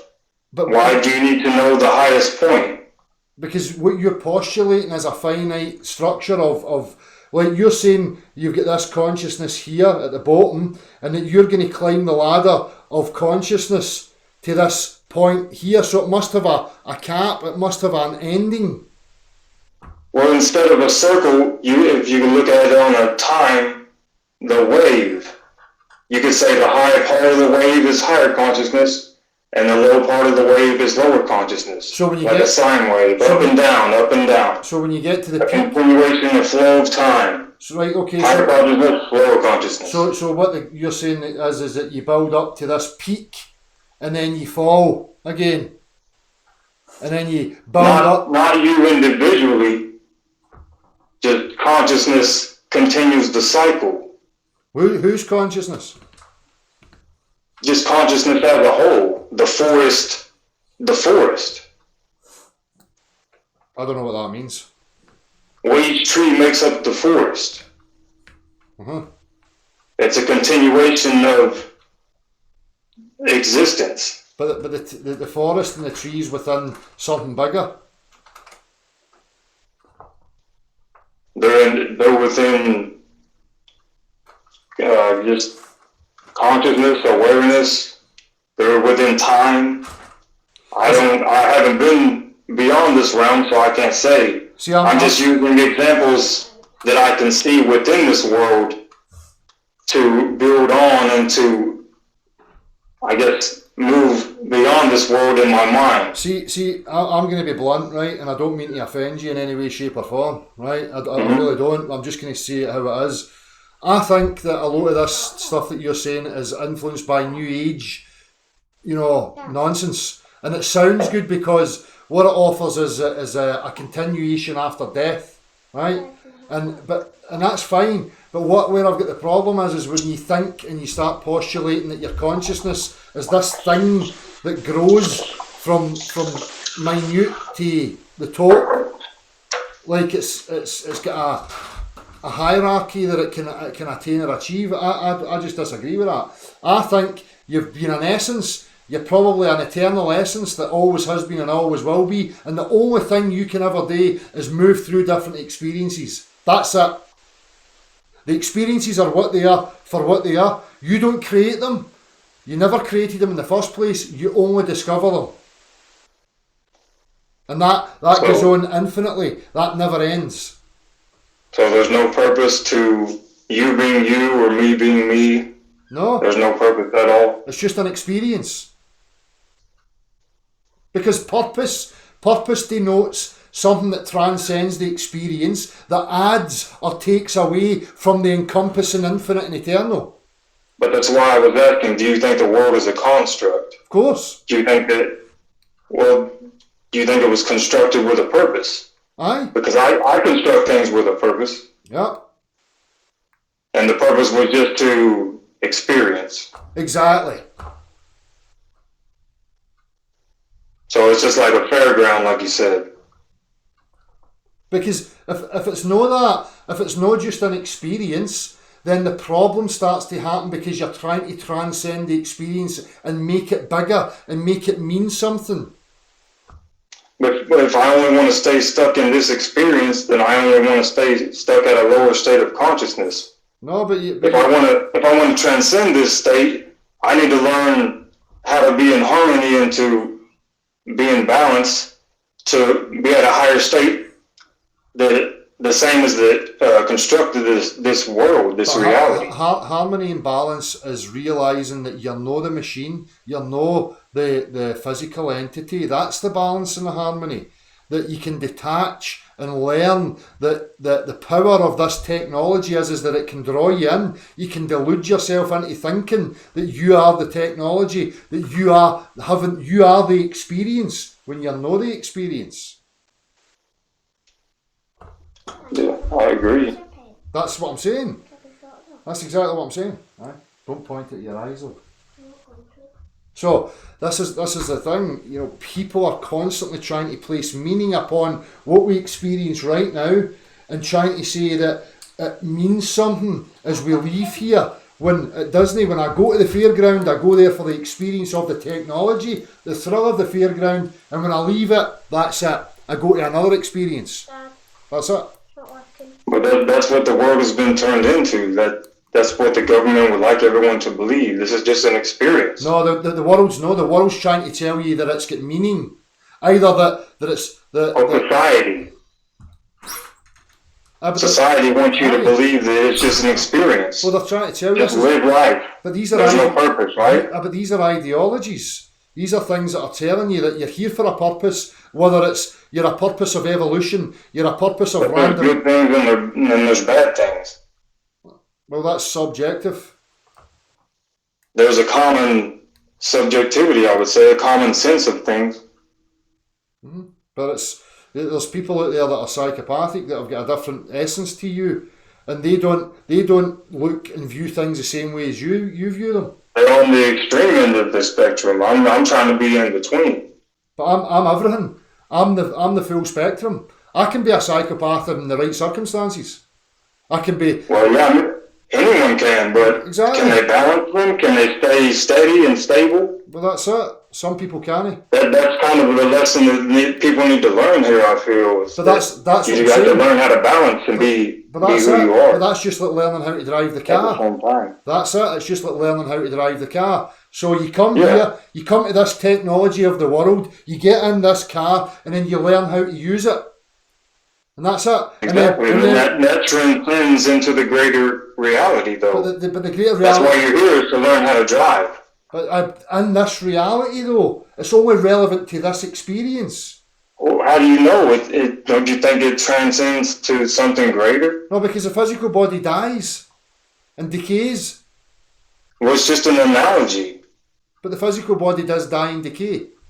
It does, I agree. It doesn't transcend anything. Well, it's part of a life cycle. I hear. The car doesn't need to transcend anything. It's just meant to be driven. Exactly. So then, once you're done driving, it's time to move on. You don't need to drive a car anymore. Mm-hmm. But some people do. I would feel that's why there's a ball keeping these psychopaths in that don't want to grow up. Well, I mean, like a shell, a seed coat. Well, we'll find out. You know, as I say, nobody can escape the equalizer, which is death. So, you know, all these questions will be answered if we have that awareness. I mean, I don't know. I still don't know. You know, but the only thing I know right now is that I can only deal with the experience I find myself within right now, and how to separate, you know, what's actually going on and understand the processes of my mind and what this physical body actually does. And that's it. And the only reason I learn about that is so that I can utilise that knowing for while I'm here. But if I leave here and I leave as some metaphysical essence, I highly doubt that any of this is going to be relevant to where I go next.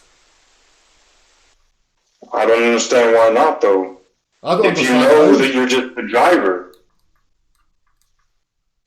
You're just the driver, so why would driving the car not be an experience that's going to transcend when you're done driving? Because driving this vehicle is only relevant to this experience. You're just saying that, though. You can extrapolate that, though, into the greater reality. Well, let me use an analogy. When, you know, a Formula One driver learns how to drive a Formula One car in a circuit, when he leaves that's no use to him, because he doesn't drive like that on the road. He doesn't have a Formula One car when he leaves that experience. But he was just there to race the car. He wasn't there to transcend the racetrack. Exactly, he's just there having the experience of the relevant point that he's involved in, which is He was this. there for what the racetrack was constructed for. Huh? But if you're existing in the world, you should be here for what the world is constructed for. So what's it constructed for? It's to grow up, to balance the extremes of existence, so that you can transcend the car, and as the driver, you don't need the car anymore. You can transcend into the greater reality. So, And that's why I use the analogy of the seed sprouting roots into the underworld so that it can sprout into the greater reality. so you think that your consciousness is brand new then? I'm not aware of any time before now, so I would say yes. But as a whole, maybe not, because DNA, it's probably like a pyramid. I started out small as a, small insect, and then slowly built up Right, so as a mammal, here's the as problem. my own experience. Here's the problem, right? If we can just get some clarity, right? Do you agree or disagree that what gave rise to this whole shebang is something infinite and something eternal? Yes. It does. Consciously. Right. So nothing new can be created and nothing can be taken away. So your consciousness is no new. Nothing new can be created. But it can grow, And or it cannot. But growing implies that you're creating something new again. Yeah, you're building, you're continuing the forest, you're But you're, continuing existence. but listen to what I'm saying to you, right? You're not creating anything new. You can't be, because you're agreeing that you're part of the infinite. Your experiences are new for who you are and yourself. My experiences are all new. I wasn't aware of anything before who I am now. But you never So I am creating new for myself But you in never- my own consciousness. You never created any of this. You're just experiencing it. Did you create yourself? Did you create the world? No, I'm just driving the car. Exactly. I'm not here to create any new experiences that transcend the world. I'm just here to be a part of it and create new experiences to grow and that others can grow from. But I don't It's the same for them. I disagree with that as well, because I've made this before, this analogy before as well. If we're talking philosophy here, if we're talking about we're part of something infinite and eternal, right? Nothing can be added, nothing can be taken away, right? So when I pick the guitar up and I play, that maybe nobody's ever heard that before. Did I create it? Or did I just discover You it? just did it for yourself. Or did I just And for this point in time, you did. or did I just make a discovery of a possible sequence that already existed? I would say both. But you can't have it both ways, man. Listen to what I'm saying to you. If you agree that you're part of something infinite and eternal, then nothing that you experience is creating something new or taking something away. The only thing you can do is make a discovery of a possibility or a potential that already existed. Yeah, for myself to grow from. Into what? A higher form of consciousness. But there you go again, then you're adding something. You're saying you can make something new. You're Higher consciousness already exists beyond this reality. I'm not adding anything new. I'm All just right, so you can continuing the cycle. okay, so you're only making the discovery of a higher state of consciousness. That's what you're saying there. That's fine. Yeah. That's what I mean. And I would say that a circle was drawn at some point before it went on infinitely. But a circle's finite. It's how is it finite? I thought it went on in a circle. No, well, there's a circle. There's a circle. It's finite because it has an edge to it. It's a geometry, a finite geometry. Now you could be on there infinitely going round in circles, but the geometry of the circle is finite because it's got an edge. But just as a mental image and as an analogy, it's something like a life cycle. It goes in a circle.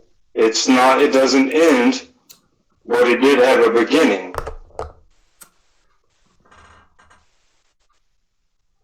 I don't know that. I don't know if this place has always existed. It continues to exist. It must have, because if it's You part, said it's a construct, so it had to if have a beginning. listen, anything that we experience in this life or any other life is part of the infinite, part of the eternal, which means it's always existed, it always will exist, and the only thing that you can do is experience it. You don't create anything new, you don't make any new discoveries, it all existed, it always has existed. I don't think it always has. Time hasn't always flowed. There was a point when there was no time, and now there is time. How do you know that? Wait, what? Time's not a thing. Time's a man-made construct. I see it as an idea in my mind. I can use it as an analogy of a flowing stream.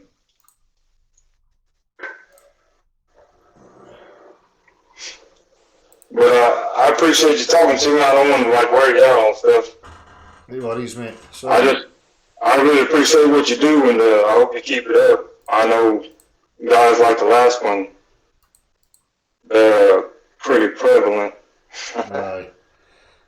Cheers for coming on, man. But, Yeah. it's interesting. It's always nice to hear where people are coming from and trying to get to the root of the reasoning processes and have that discussion about it. So I appreciate you, taking the time and,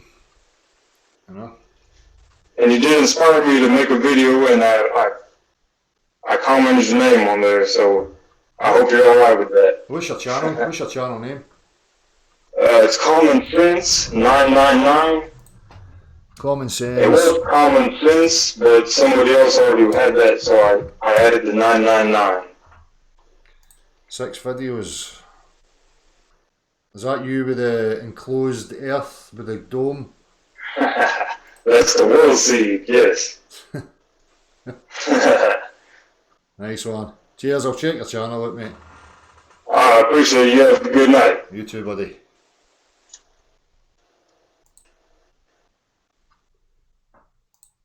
So, interesting. See, it's always difficult to using language when we're talking about these concepts of our existence. Because I've said it so many times before, and I'll repeat it again. If we agree out in the premise, everybody knows this. Again, if you go to religion, you go to science, and religion will say God's infinite, eternal, always has been, always will be. Can't destroy it, can't take it away from it. It can only move in and out of form. You go to science, they'll say everything's energy. What is energy? Always has been, always will be. Moves in and out of form. Can't add anything away. Can't add anything to it. So we're talking philosophically, when we agree that we're part of something infinite and eternal, then nothing new is adding and nothing can be taken away, because if it could be, it would be finite. Simple in my mind. So when I apply that to looking at my life and my experience of life, then what's actually happening here? I'm not making anything new. I'm making choices that can lead me to discoveries or experiences. That's it.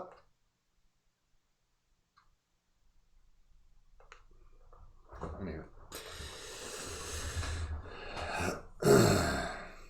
Somebody asking me, Michael Can, I posted a link to you.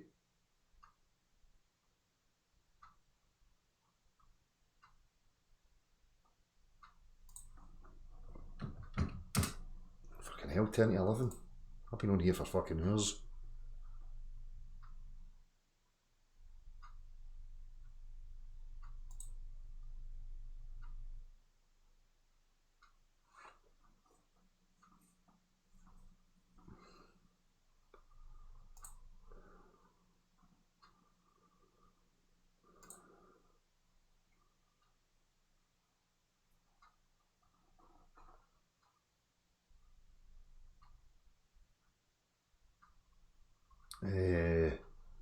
Shines, I'll get back to you. I can't read all that right now.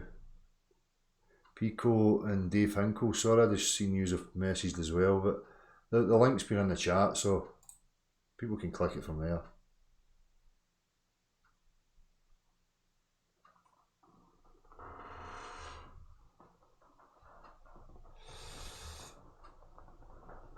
No, that's it. I'm trying to use language so that it doesn't sound like we're preaching to each other.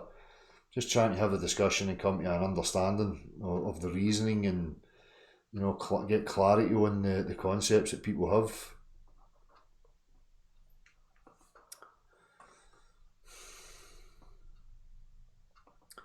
It's round, it's globe, it's a ball. Aye, right, Craig Davies. I crack the jokes on a bit here. That's just no funny. You might try a bit harder than that.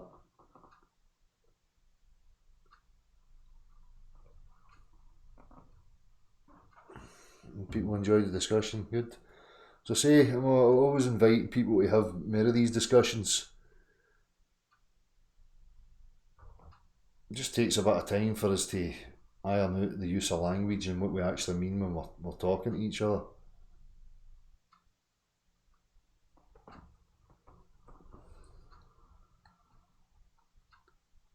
I could see the caller's face, but I didn't want to share because I'm posting it into the chat box. And obviously we know the porn bombers, so if I share the screen and I don't catch it in time, the fuckers will probably play porn or something, get me banned. Any worries, common sense? I didn't even catch your name, mate. Sorry. If you want to tell us your name, I'll just call you Common.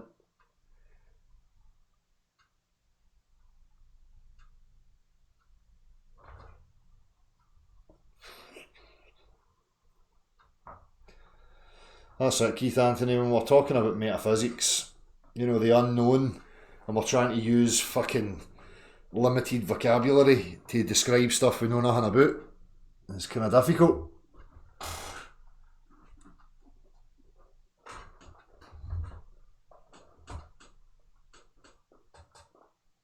There's no proof that it's round. Stop using science, you clown, Craig Davies. Absolute buffer. It's pseudoscience, sophistry. The science of language, imagination and concepts, that's all the globe is. It's not a tangible three-dimensional object. That's why there's no measurable curvature. You daft.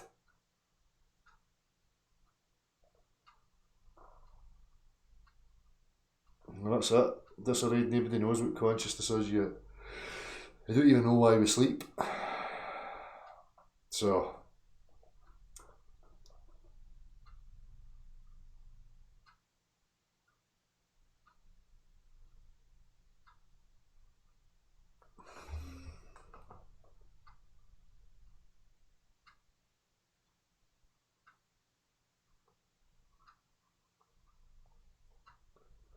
Aye, we know that. I will incinerate your fantasy land. That's the whole trick of these magicians. It's about directing your awareness, directing your will to buy the trinkets, the ideas and the constructs that are offered to you. We've spoken about this so many times. It's about directing your will.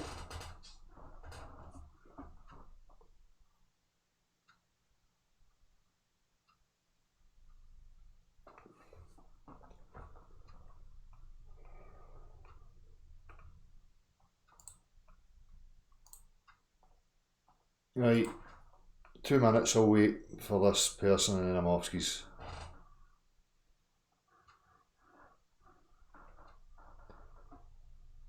How can I find, what is this, what is seasons and tides or any of that stuff go to do with the shape of the earth? How did any of that define the shape of the earth, you complete and utter clown? Explain how my granny's purple hairdryer works if the earth's flat. That's what you sound like, you clown.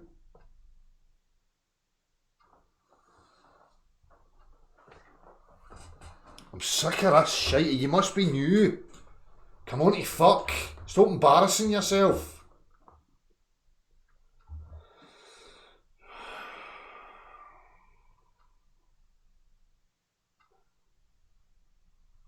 Exactly, Joe. How you doing, mate?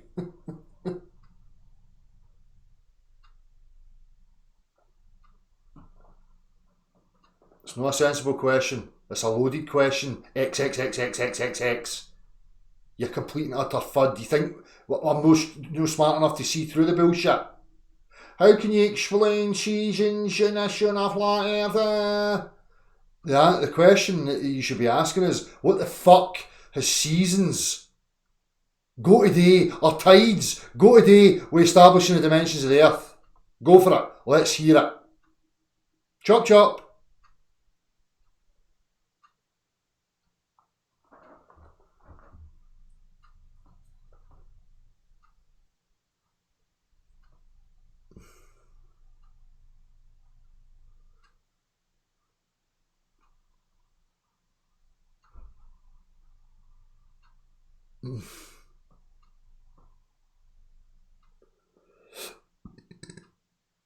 There's no go to anything. They're just idiots.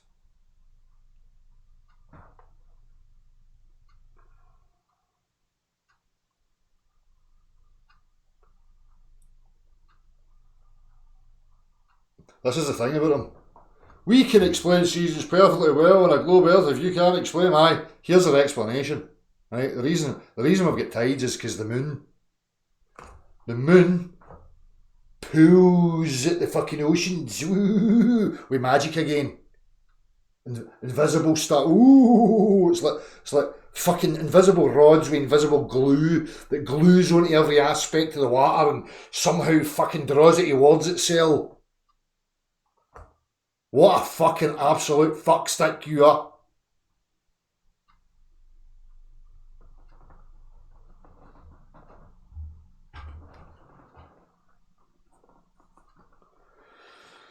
Gravity, define it.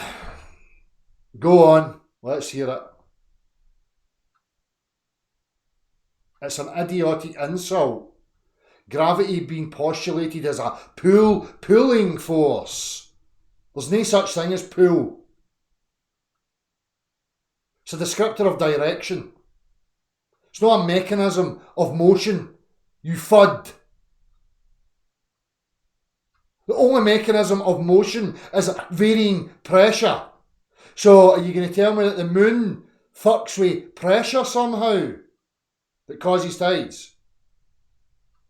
No, you're going to tell me it pulls the ocean into a more absurd hump than it was before, because you're a moron.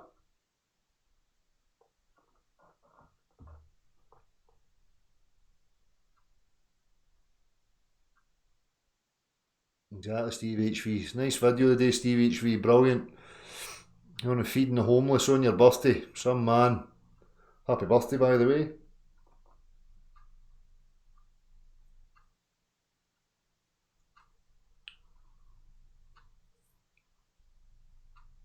Electrostatic forces attract objects as well as push. How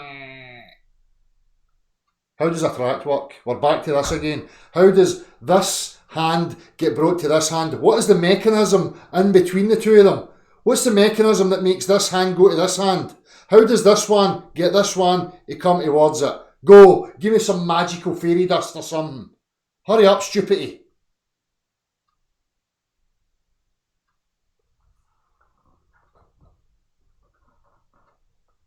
Sick of these idiots, man, honest to God.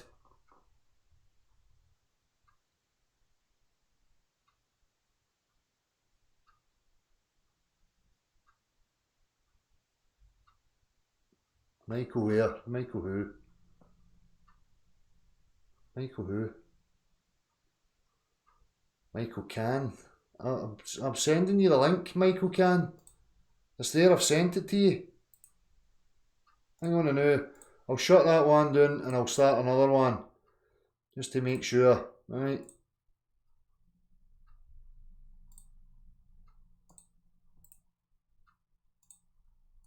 Right, Michael Can. Sending you the link right now.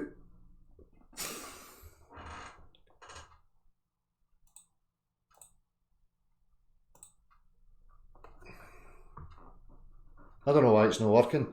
Here, I'll click it in the chat box. Somebody else click it just to make sure it's working alright. Can somebody else click that just as a tester? Is it working?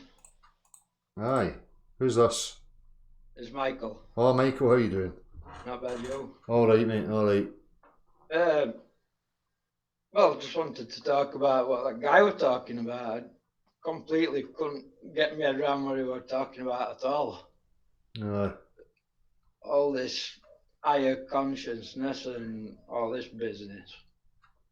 We're all on the same level. We're all none the wiser to what it is that we're living on.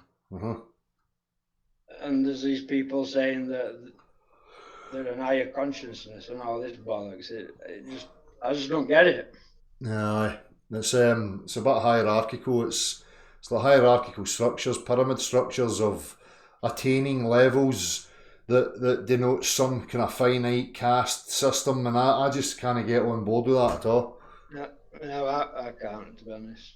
There's crap that's getting talked in chat and all is unreal. Aye, I've missed some of it. What's going on? Yeah, I've never heard so much bollocks talk, like, to be honest. Aye. They're all, half of them are talking about, it's just a lot of bollocks, Yeah, you need to be What specific. we should be talking about is our views on it is that we're living on. How we coming to them conclusions? Yeah, I'm same as you. I believe what my eyes see. No, I don't solely believe what my eyes see. It has to be a wee bit murkier than that, to be honest with you, because purely vision can be, you can be duped there. It can be duped, I suppose, but have you seen these videos? These like 4K drone footage and stuff like that. What, the high altitude stuff, or? Yeah, they're not to do with flat Earth. They're just videos of the Earth in 4K drone footage, stuff like that. All right. Obviously, they're not to do with flat Earth, but clearly shows flatness to what it is that we're living on. Yeah. It shows you mountain after mountain range after mountain range going away into distance. You know what I mean? Is it JT Nolan? I think is that who you're talking about? J Tolan? No. I've seen his videos. No, they're not to do with flat Earth. They're just I don't know. They're like 4 hours of 4K drone footage, just filming Earth basically. Like, Yeah. But what they don't realise is that they're showing is flatness. Yeah, exactly, mate. That's it.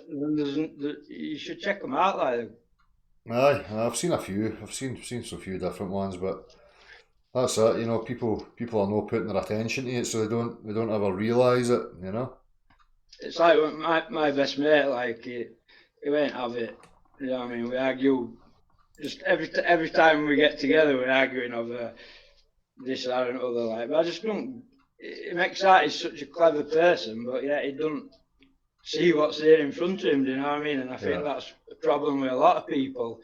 They're too clever for their own good.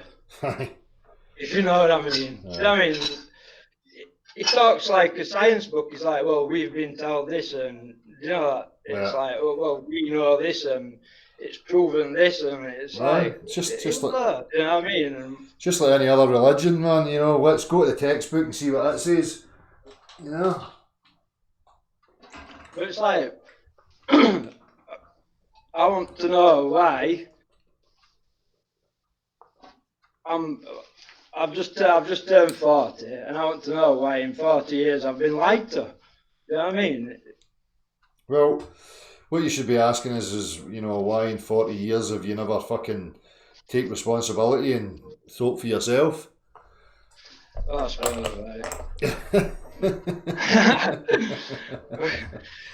But yeah, it takes a lot to wake up, doesn't it? What's that? You need to be careful not to fall into the mindset of the blame game. Yeah. So, Well, everybody's responsible for their own actions, like, but these people never went about with guns making you believe anything. you get set in this rut, don't you? Yeah. Oh, don't get me wrong. I What think What you see on Gogglebox is fucking true. What you fucking learnt at school's true. Do you know what I mean? Yeah? well, I think that the criminality aspect for me is when you were taken as a child. But again, this is a responsibility of your parents. The criminality aspect is when you were put into these government institutions that we call school, and then that what's the word? The criteria, the curriculum was set out. I think there's criminal responsibility there, as far as I'm concerned. But as adults and as we grow, then nobody's making you believe any of this stuff. Nobody's making anybody buy into any of it. I don't see, a gun being pointed and you being forced into anything. Yeah. Well, I think people that are in countries where it's mandatory that children go to school under the threat of prison, then these governments should be held responsible. People need to start stepping up to the mark and pointing at these governments and saying that's fucking not on. If you're going to force my children into school with the threat of me being incarcerated, then I'm going to hold your toes to the fire in regards to what it is you're teaching my fucking children, because that's where the criminal act is. Trying to get people to all get together in this country is a joke, isn't it? And, Aye. Exactly, mate. you know what I mean? It's like, Yeah, I know. In this country, we just put up with it. I know. Listen, mate, I'm starting to flag here. I need to go. I'm getting fucking tired. I'm losing my concentration. Yeah, no, I was trying to get on earlier, and everything I wanted to talk about, I've fucking lost now because of fucking listening to all shite in chat and fanning about trying to get linked to work. You can come back. I'll have to come on again. Aye, mate, do that. Yeah. You can come on anytime. Yeah, man. Cheers, bud. Yeah, man. Sorry for boring you. No, you're alright. It's just me. I'm just starting to get tired now, mate. I need to go away and chill out, Alright. It's been a long one, man. Fucking shit that's been in that chat, man. It's enough to make you want to fucking commit suicide, man. Nice one. But yeah, nice talking to you anyway, Dal. Take it easy, Michael. Cheers, bud. Sure, mate. See you later, mate. Hey. Shut that down. Hi, everybody. Cheers. Cheers to everybody that came on as well. I'll see you all very, very soon. Bye-bye.